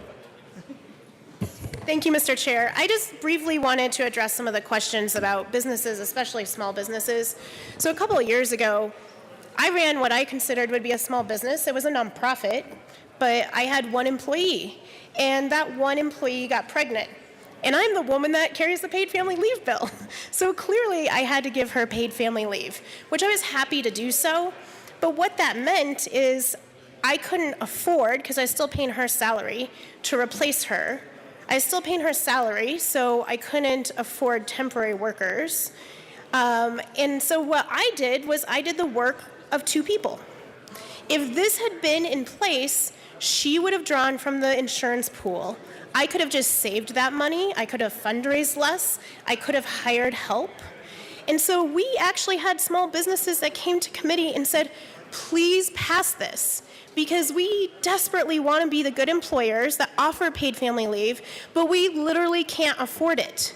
This gives us a way to treat our employees well. We can afford it, and guess what? It lets me be competitive. I'm not Amazon. I'm not Google. I'm not Boeing. I can't, as a small business owner, offer this benefit.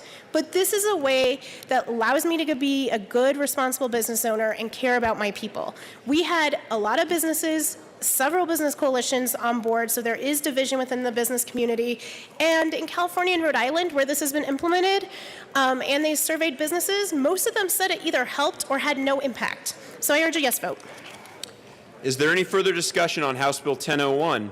Seeing none, the question before us is the passage of House Bill 1001 as amended. All those in favor say aye. Aye. All opposed, no? No. The ayes have it. House Bill 1001 passes. Mr. Randall, please read the title of House Bill 1020. House Bill 1020, by Representative Harrod, Senator Kagan, concerning civil forfeiture reform and in connection with changing the entity required to report on forfeitures, expanding the scope of the forfeitures to be reported, establishing grant programs, and changing the disbursement of net forfeiture proceeds. Representative Harrod. Thank you, Mr. Chair. I move House Bill 1020 and the Appropriations Committee report. To the committee report. Thank you, Mr. Chair. The Appropriations Committee gave appropriate spending authority for House Bill 1020, and I ask for an aye vote. Is there any further discussion on the Appropriations Committee report? Seeing none, the question before us is the passage of the Appropriations Committee report. All those in favor say aye. Aye. All opposed, no? No. The committee report passes.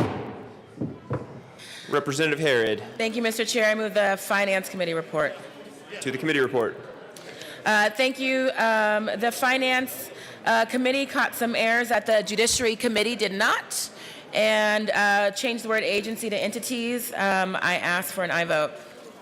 Is there any further discussion on the committee report? Seeing none, the question before us is the passage of the Finance Committee report. All those in favor say aye. Aye. All those opposed, no? No. The ayes have it.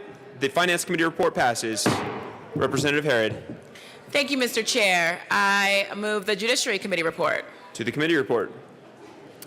The Judiciary Committee discussed this bill at length, House Bill 1020, and let's see, made a few minor changes to the bill, and I ask for an aye vote.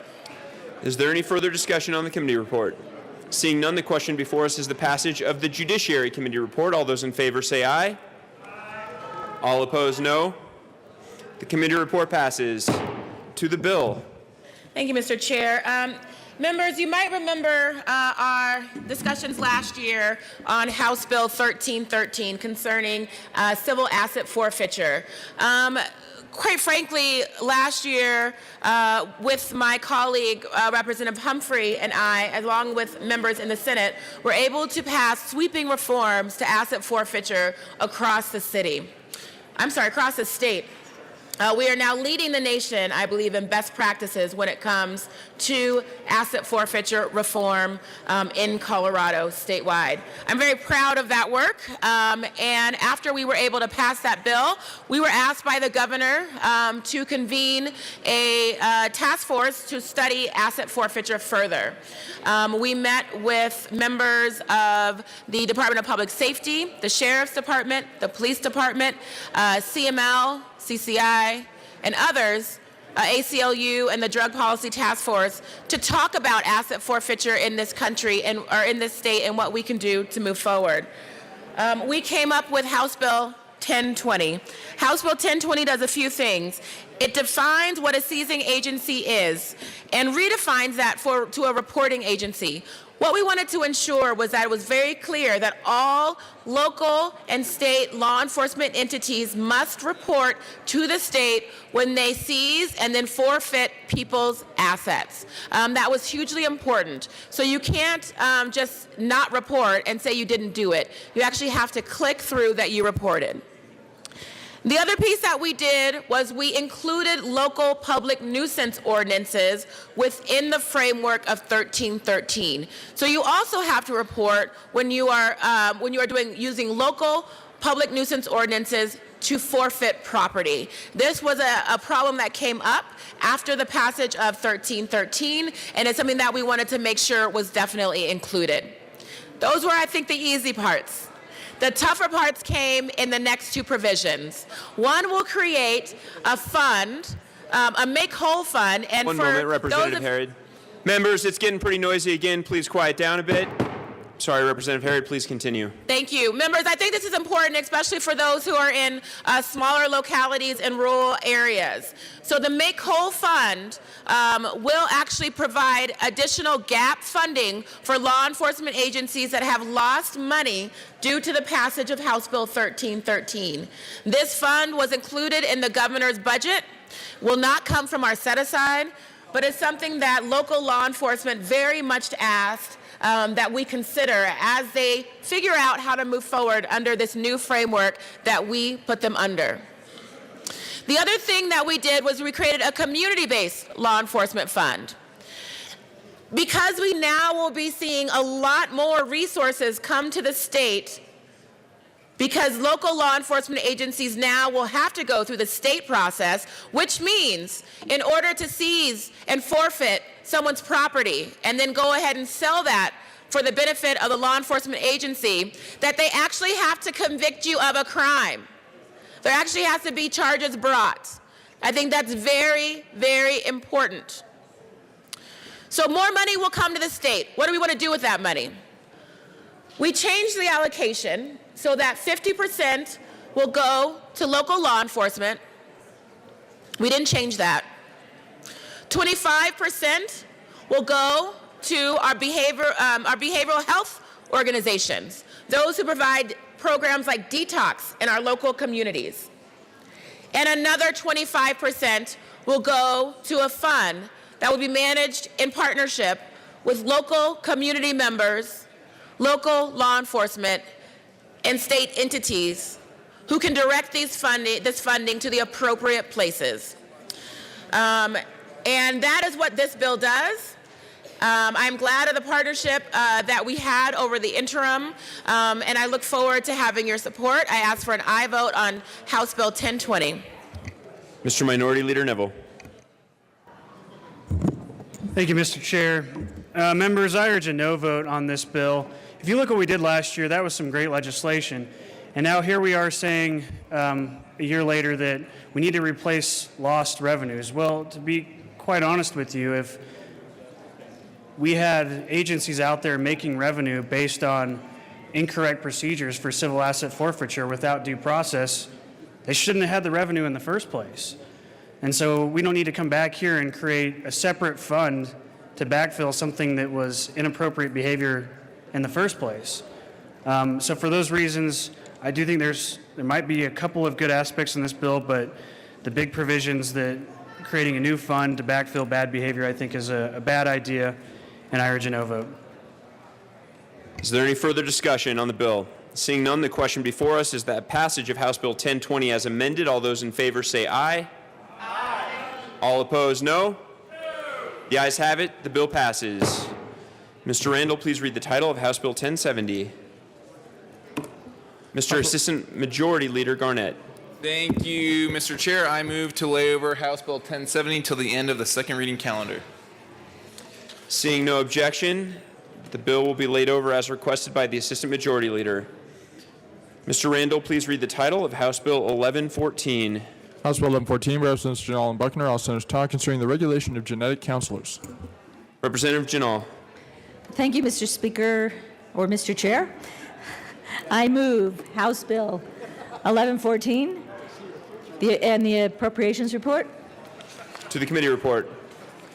The appropriations report added a provision for $23,000 to the Department of Regulatory Agencies and 0.1 FTE and $7,000 reappropriated funds for legal services. I ask for an aye vote. Is there any further discussion on the committee report? Seeing none, the question before us is the passage of the Appropriations Committee report. All those in favor say aye. Aye. All opposed, no. The ayes have it. The committee report is passed. Representative Janal. Thank you, Mr. Chair. And I move the Health Insurance and Environment report. To the committee report. The HIE report clarified what boards certify genetic counselors, and it also clarifies genetic counselors according to the Medical Practice Act. I ask for an aye vote. Is there any further discussion on the committee report? Representative Landgraf. Oh, excuse me. Is there any further discussion? Representative Buckner. Yes, thank you, Mr. Chair. Genetic counselors are healthcare providers with significant training and expertise in genetics. This is a really important bill. I ask for an aye vote. And I would like to move the bill. Thank you, Representative Buckner. The bill has been moved. We are still on the committee report. Is there further discussion on the Health Insurance and Environment Committee report? Seeing none, the question before us is the passage of the committee report. All those in favor say aye. Aye. All opposed, no. The committee report passes. And now we are back to the bill. Is there further discussion? Representative Janal. Thank you, Mr. Chair. Clinical guidelines now suggest that incorporating genomic testing and therapeutics into medical care is vitally important, and it will continue to have a real impact on our lives and to help diagnose, prevent, and treat many human diseases caused by single gene disorders. Members, this is the way medicine is going.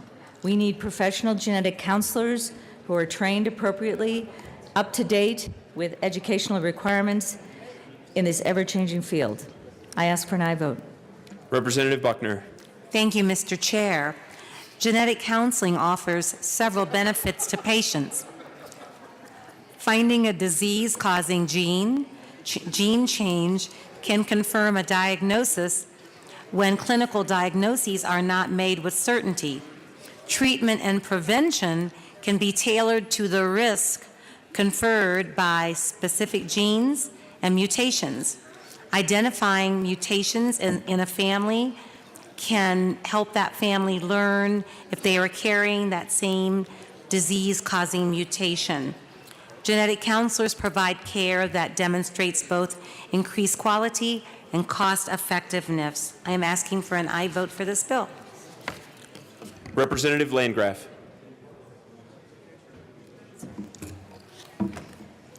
Thank you, Mr. Chair. We did hear this in committee, and I voted against it. I hope you will also. And one of the reasons, we just couldn't figure out why in the world this was needed.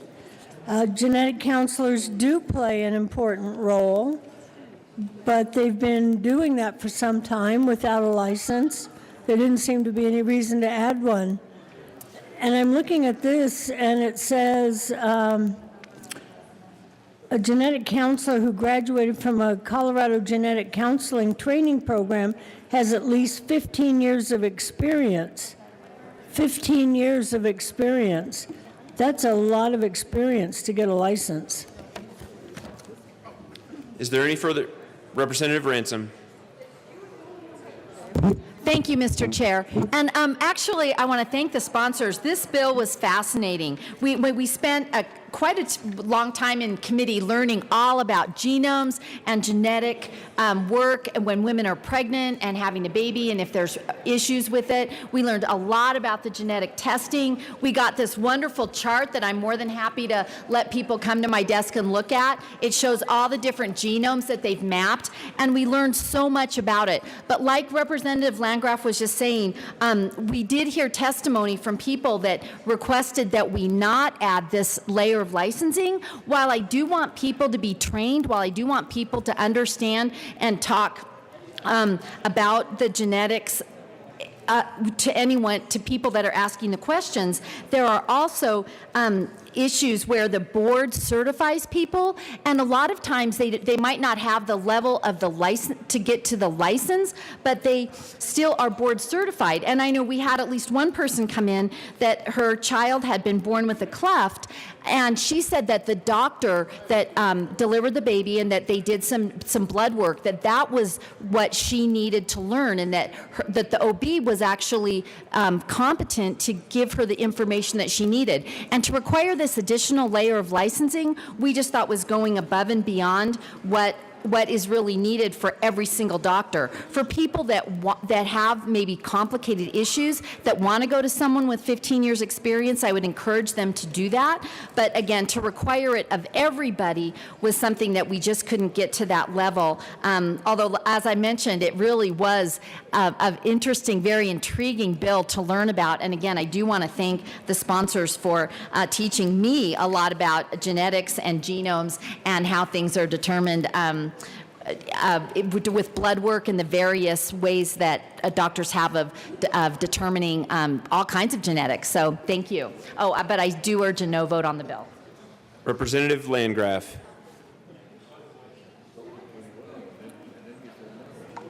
Thank you, Mr. Chair. I'm reading the ledge deck, and I'm a little confused because it says there is a public need for reliable and affordable genetic counseling services, which makes perfect sense, but then it says that a license requirement is necessary to meet this public need. So to me, that would actually go in conflict. And then it goes down to say, to allow people to choose from the broadest range of counselors. So we're actually taking people's ability to work away from them by requiring a license and then saying that people should be able to work, which is kind of contradictory. There just didn't seem to be a need for this. There was no evidence that there had ever been a problem with counselors. Nobody came forward to say they had had a problem. I'd ask for a no vote. Representative Wilson. Thank you, Mr. Chair. And for the bill sponsors, I agree with Representative Ransom. It was a fascinating conversation. But in tying in with what Representative Landgraf was asking, is there instance of harm, bill sponsors, is there evidence of harm? And if so, how does having 15 years of experience take care of that issue? They could be practicing, if I say this correctly, they could be practicing for 15 years and doing harm. And so how do we do that? I didn't hear in the testimony that without a license there was harm being done. So did I miss something on that? Representative Janal. Thank you, Mr. Chair. And Representative Wilson, yeah, the 15 years of experience, right now, if you look at what's out on the market that you can get off Amazon, the 23andMe and the other genetic testing, and you may get false positives, you may get false negatives. Are you going to, there's nobody to talk to about what you get as a result from those? Genetic counselors have 2 years, basically a master's degree in genetic counseling and genetics. And so I look at this as preventing patient harm because they work directly with the physician and they work directly with the patient. And it is, basically that's what they do is counsel. They don't tell you what to do. They counsel you on various ways of genetic testing for diseases that may occur as you grow older, or if a child is born and you want to find out if they have a genetic defect on one of their chromosomes for whatever disease that might be that you're concerned about. Genetic counselors need to be licensed because a lot of them work in hospitals, and therefore the license needs to be married up to the hospital. And also, genetic counselors do practice on their own, but usually within a doctor's office. And doctors can also fall under genetic counselors because of their medical experience. Representative Buckner. Thank you, Mr. Chair. The senior lobby testified during our committee meeting, and they brought up something really important. Everybody's ordering these tests online. Have you heard of 23andMe? Trying to find, yes, Representative Young has heard of that. So many people have been ordering these tests online, and they've been getting false positives because trained genetic counselors are not the ones who are giving the information for these tests. So Representative Young, I hope you were not given a false positive. They said he was Irish. They said I was Caucasian. So, okay, that was going too far, but this bill creates licensure for genetic counselors under a director-run board. This is the least onerous type of regulation while providing protection for patients. By requiring a license to practice genetic counseling, there is a minimum education standard required, and consumers would have security in knowing they are receiving advice from an educated person, a person who really does have a degree in this area, and not someone who's just doing these tests to make money. There are also standards met by the National Association, including continuing education, which also removes a large burden of the process. This really is an important bill, and if I'm allowed to tell a personal story, I know someone who had to have genetic counseling for IVF. That is the only way they could conceive a child. And they made sure that they went to a licensed genetic counselor, because without that information, things could have gone awry. So I have a personal attachment to this bill because of this person, and I won't say who it is because I don't know if he's okay with it. Licensed genetic counselors require a master's degree education in genetics and must pass a certification test in order to be qualified. And Representative Wilson, Mayo Laboratory examined tests ordered for family members that they found were inaccurately diagnosed or inaccurately ordered, mostly by non-genetic counselors. So that's a waste of money and a lot of frustration for people who are ordering some of these tests online. So that's why I'm asking for an aye vote on this bill. Representative Beckman. Thank you, Mr. Chair. Just to clarify, this bill isn't going to outlaw like mail order, 23andMe, and genetic testing. People have been doing that and will still continue to do that. Also, currently, genetic counselors already have to have a master's degree, and they have to pass a test that does nothing to do with being a licensure or being approved by a board. So those things are going to continue to happen. We had a really good discussion about how genetic counseling can be a very personal issue, and sometimes family doctors and Christian counselors will dip their toe, even though they aren't the experts, and do some counseling. So there was some concern about that.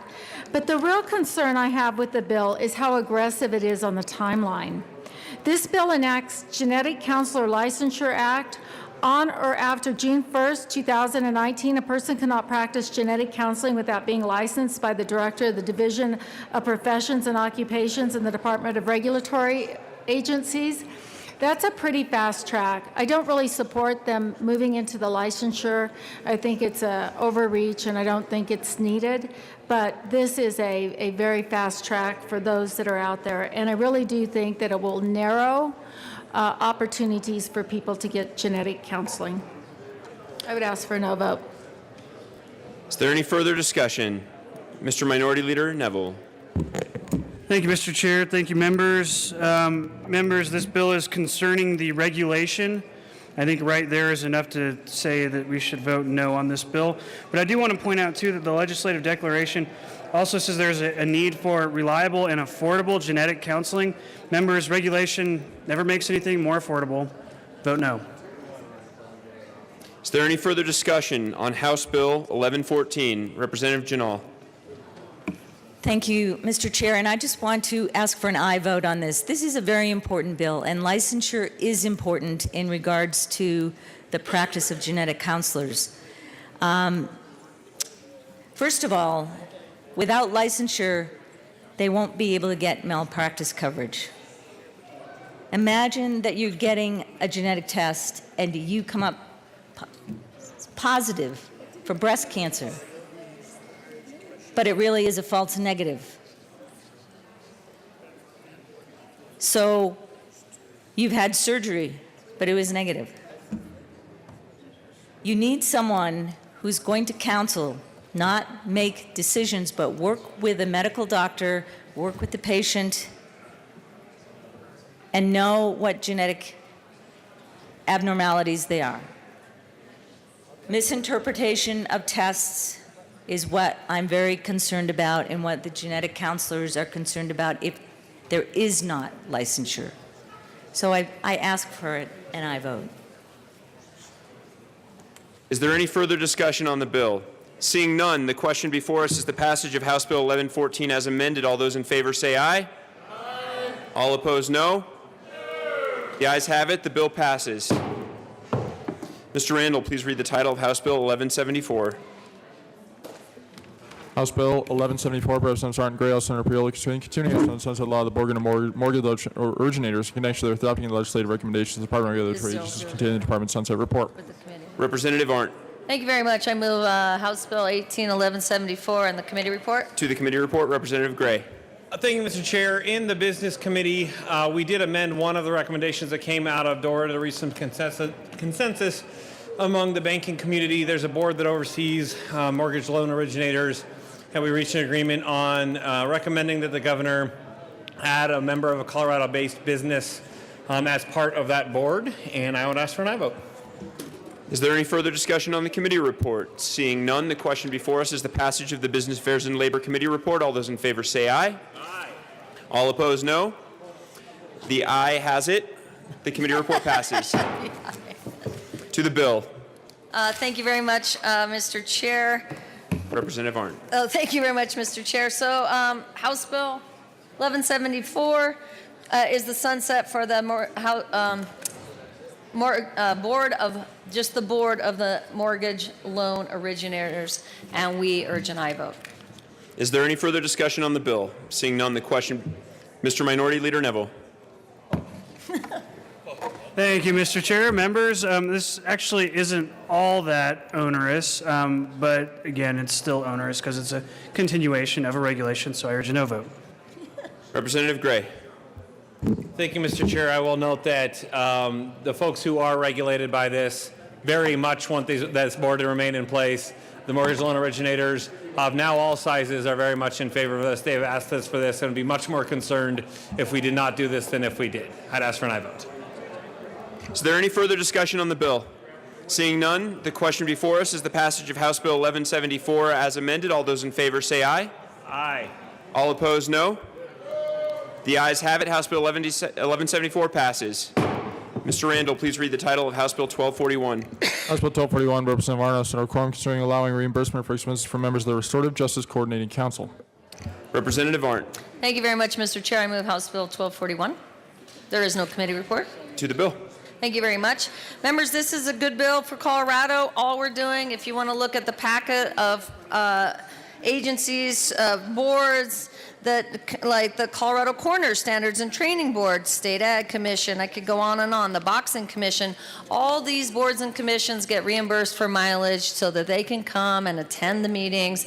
We're asking that fairness be done for the Restorative Justice Council so that we can get a statewide membership on this council. There is no appropriation on this bill, and I urge an aye vote. Is there any further discussion? Seeing none, the question before us is the passage of House Bill 1241. All those in favor say aye. Aye.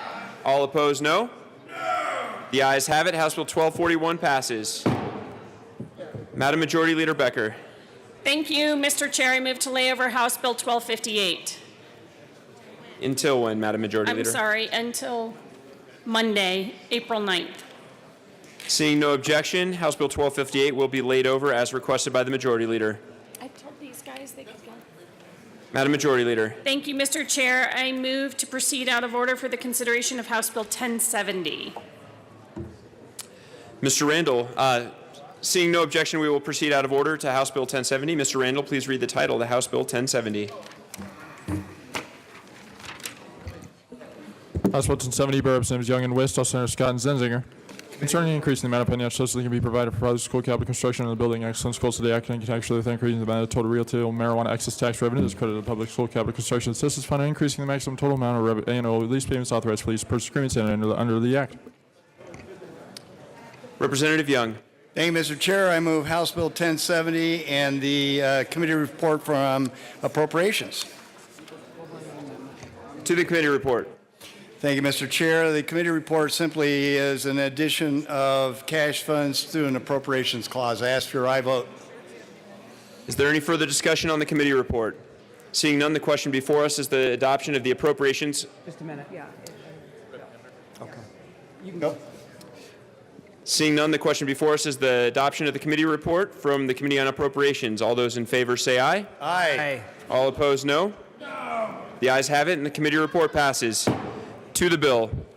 You want to kick it off? Mr. Assistant Minority Leader Wist. Thank you, Mr. Chair. Members, when the voters passed Amendment 64 and we talked to them about where we were putting this money, and I've heard this many times from my constituents, I assume you've heard it from yours, and that is our constituents believed that this money was going to schools. It was going to help our kids. And in fact, if you read the fine print, we only allocated the first $40 million of excise tax. The whole thrust of this bill is that we are going to double that and we are going to dedicate more marijuana tax revenue money for capital construction for schools. There is a substantial need for this, and we're utilizing the BEST program, which has been very, very successful, to carry out that mission. I ask for your support. We do have an amendment to the bill that we will offer, but allow my co-prime to offer his initial comments. But I strongly urge you to support this bill. Representative Young. Thank you, Mr. Chair. Members, this fall I had the opportunity to travel around the state with the Colorado Association of School Boards. They have a 12-region tour. I went with them to observe schools and talk to school board members, superintendents, teachers, parents, students all around the state. And I will tell you that when you get off the Front Range and you observe in the plains, eastern plains, down the valley, northeast Colorado, anywhere that is not Front Range or a resort town, you discover that the condition of our capital for schools, our buildings, the infrastructure is in terrible shape. And it's in terrible shape because they literally do not have the bandwidth, they do not have the bonding capability in order to raise enough money to actually meet the need. So the BEST program has actually supplied that matching ability to meet that need. And without it, they could pass a bond, but would not be enough to actually meet the need that they have. This bill actually allows us to raise the cap on those COPs for new construction. It does infuse some cash so the small projects for repair can be more readily accomplished, and it really does meet a glaring and growing need in rural Colorado that I've observed firsthand. That's why I'm happy to work with Representative Wist on this bill. He's been a great partner on this, and we urge your aye vote on the bill.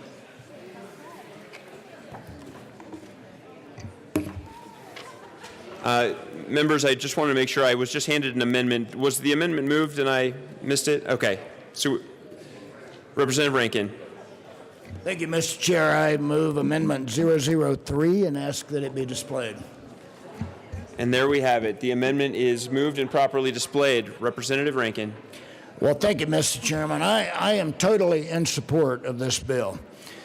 There is absolutely no reason, and there's a lot of need to raise the COP cap. And there's no, in my own mind and in most people's, there's no prohibition starting to use more marijuana money for education purposes. All we want to do with this amendment is to correct a future potential problem. And this has occurred before. In 2009, the legislature, previous to most of us, committed a large portion of federal mineral lease money to bond COPs for higher education. That money, a large part of it, subsequently disappeared because of a lawsuit that prevented drilling in a large part of the area that was affected by that. So we're concerned, as your budgeteers, about protecting general fund in the future. So we're simply saying here that should marijuana money not be available in the future, and who knows, then they would be backfilled by education resources. That's all we're saying here. We're protecting future general fund expenditures. Still very much in support of the concept. Thank you. Representative Lundin. Thank you, Mr. Chair. I rise in support of the amendment. I voted for this bill as it came out of the Education Committee. I think it's really important that we properly fund schools, especially in our rural environments where the financial aspects are frequently much more challenging. However, we need to be attentive to what is kind of the thing that makes the hair on the back of my neck stand up, kind of this niggling concern, where we overcommit and then we go out and leverage that overcommitment. And we put ourselves at risk of owing money in the future that we may or may not have. This amendment addresses that issue. I want to call out another issue that is really important to this particular bill and this particular idea. It relies on cash flows from taxes coming in from marijuana.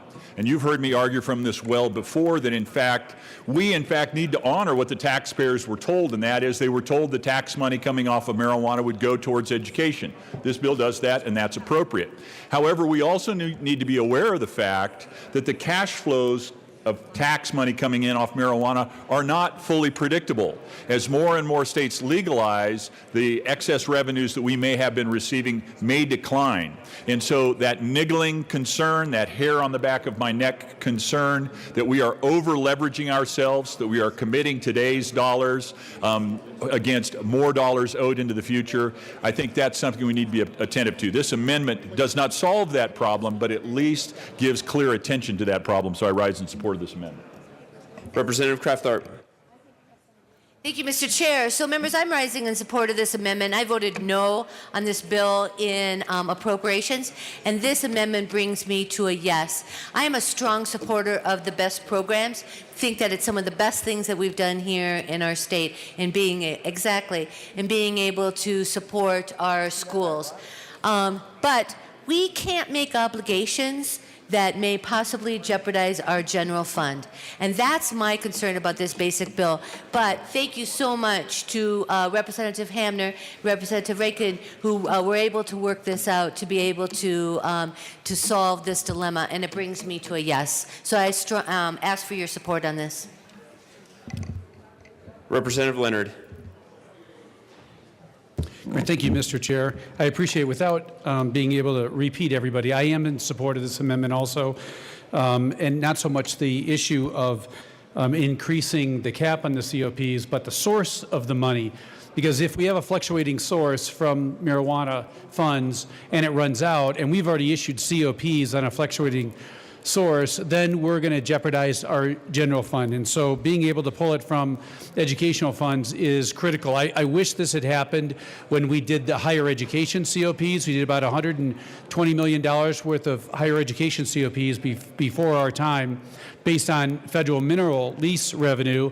That lease revenue took a dive, and now we're paying almost $4 million a year to be able to pay those COPs right out of the general fund, and it should be coming right out of the higher education fund. So this is a far more prudent way to say, if you want to issue COPs for education based on fluctuating source of money, then you need to be able to be prepared for the times when it goes down out of your own education money. So I'm in support of this amendment. Thank you. Representative Hansen. Thank you, Mr. Chair. This is, members, an exceptionally important discussion we're having right now, because I think this concept not only applies to this particular amendment, to this particular bill, but is so important as we move into the transportation discussion. So I come to the podium today in support of this amendment. I think it's a great adjustment to the approach, but I also want to emphasize for my colleagues that we're going to have a very similar conversation when it comes to transportation. How do we make sure we're not over-obligating ourselves in the out years? So put a placeholder in your mind now. If you support this amendment, this same concept is going to be vitally important as we talk about transportation. Thank you. Representative Young. Get this podium down, a place where I can actually reach a microphone. Thank you, Mr. Chair. So, members, I'm ambivalent about this amendment, and I will tell you as a member of the Joint Budget Committee, I hear clearly my colleagues on the Joint Budget Committee and their concern about the impact on the general fund going out into the future.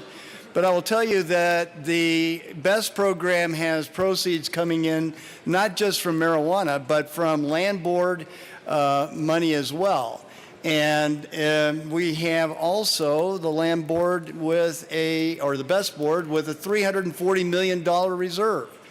So I will tell you that if the land board revenues tanked and the marijuana money tanked and we burned through $340 million of reserve, what that tells me is we have a much larger problem than just the COP debt going out on the BEST program. That's an indicator that our entire economy is tanked and that our entire general fund is at risk for other reasons than just this program.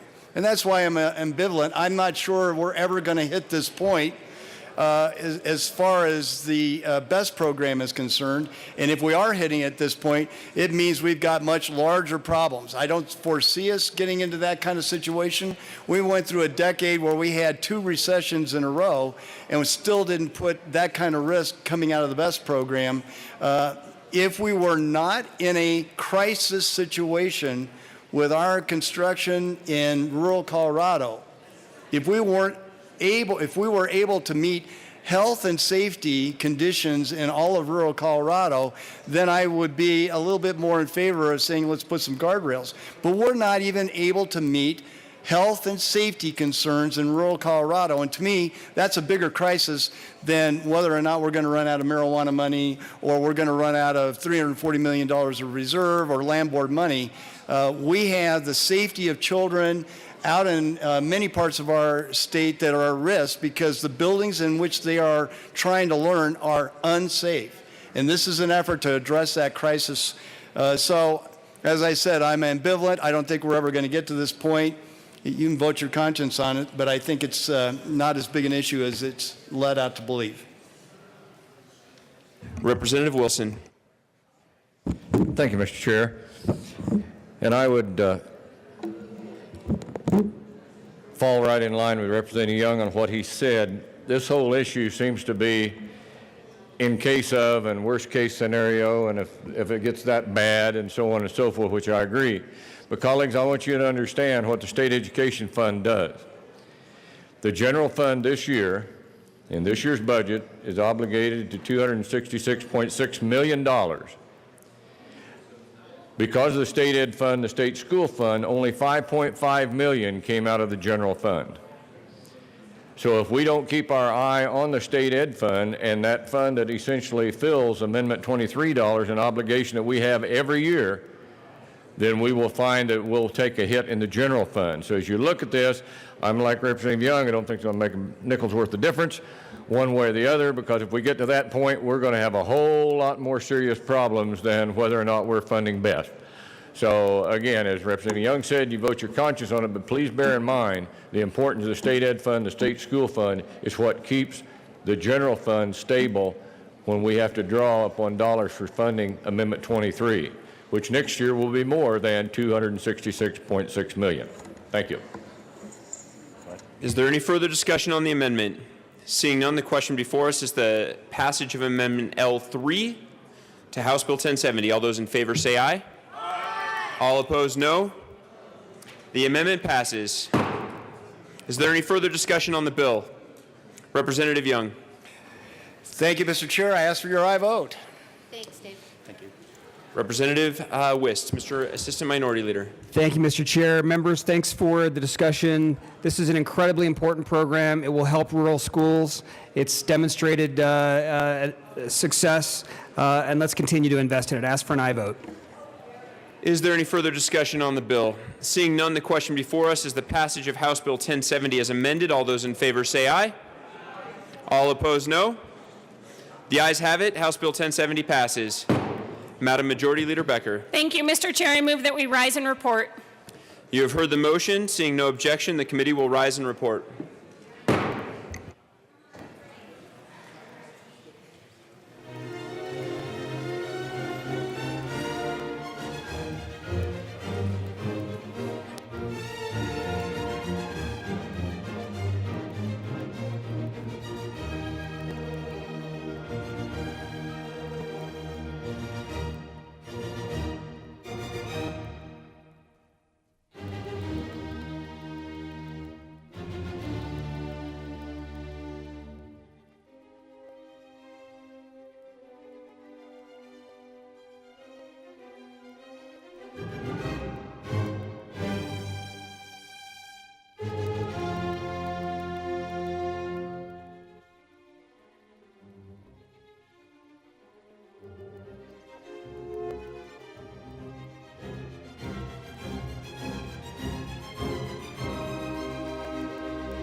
House will come to order.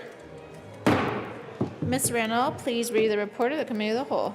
Madam Speaker, your committee of the whole basically report has under consideration the following attached bills against the second reading. The makes following recommendations thereon. House Bill 1001 is amended. House Bill 1020 is amended. House Bill 1070 is amended. House Bill 1114 is amended. House Bill 1157 is amended. House Bill 1174 is amended. House Bill 1241, House Bill 1295 is amended. House Bill 1300, House Bill 1304 passes on second reading order. Gross place account of third reading and final passage. Senate Bill 14, Senate Bill 146 is amended. Senate Bill 154 is amended. Senate Bill 179 is amended. Senate Bill 180 is amended. Senate Bill 187 is amended. Senate Bill 188 passes second reading order. Rise place account of third reading and final passage. House Bill 1258 laid over until April 9, 2018 retains place on the calendar. House Bill 1011 laid over until April 10, 2018 retains place on the calendar. Representative Kennedy. Thank you, Madam Speaker. I move we adopt the report of the Committee of the Whole. All right, members, you have heard the motion. There are no amendments at the desk. Mr. Randall, please open the machine, and members, please proceed to vote on the report of the Committee of the Whole.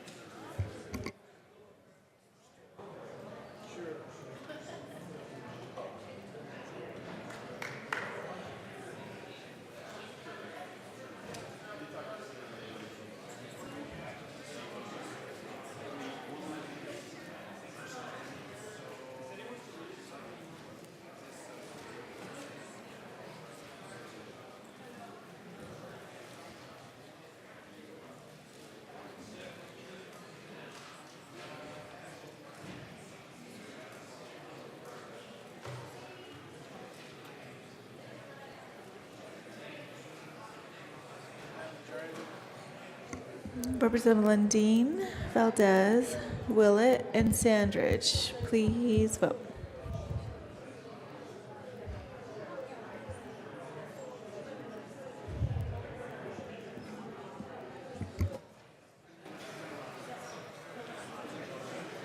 Representative Valdez is excused.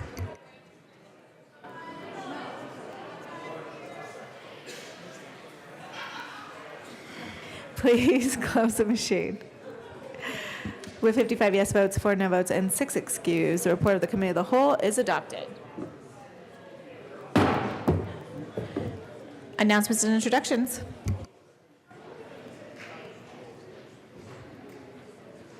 Any announcements or introductions? Seeing none. Madam Majority Leader Becker. I'll make one announcement and introduction. In your emails, you should have gotten an invitation. Hopefully the weather next Friday will be better than it is this Friday, because we are going to celebrate with Representative Singer, Assistant Majority Leader Alec Garnett, and one of our staff, Nate Brown, because they are all expecting babies. So we'll have cake, maybe a little mimosas or something like that next Friday out on the balcony at noon. So we'll finish the floor. So I hope you all can make it. All right, congratulations. We should plant a tree. Further announcements or introductions? Seeing no further announcements or introductions, Madam Majority Leader Becker. Thank you, Madam Speaker. I move that the House stand in recess till 1 o'clock today. All right, seeing no objection, the House will stand in recess until 1 p.m. today.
Thank you.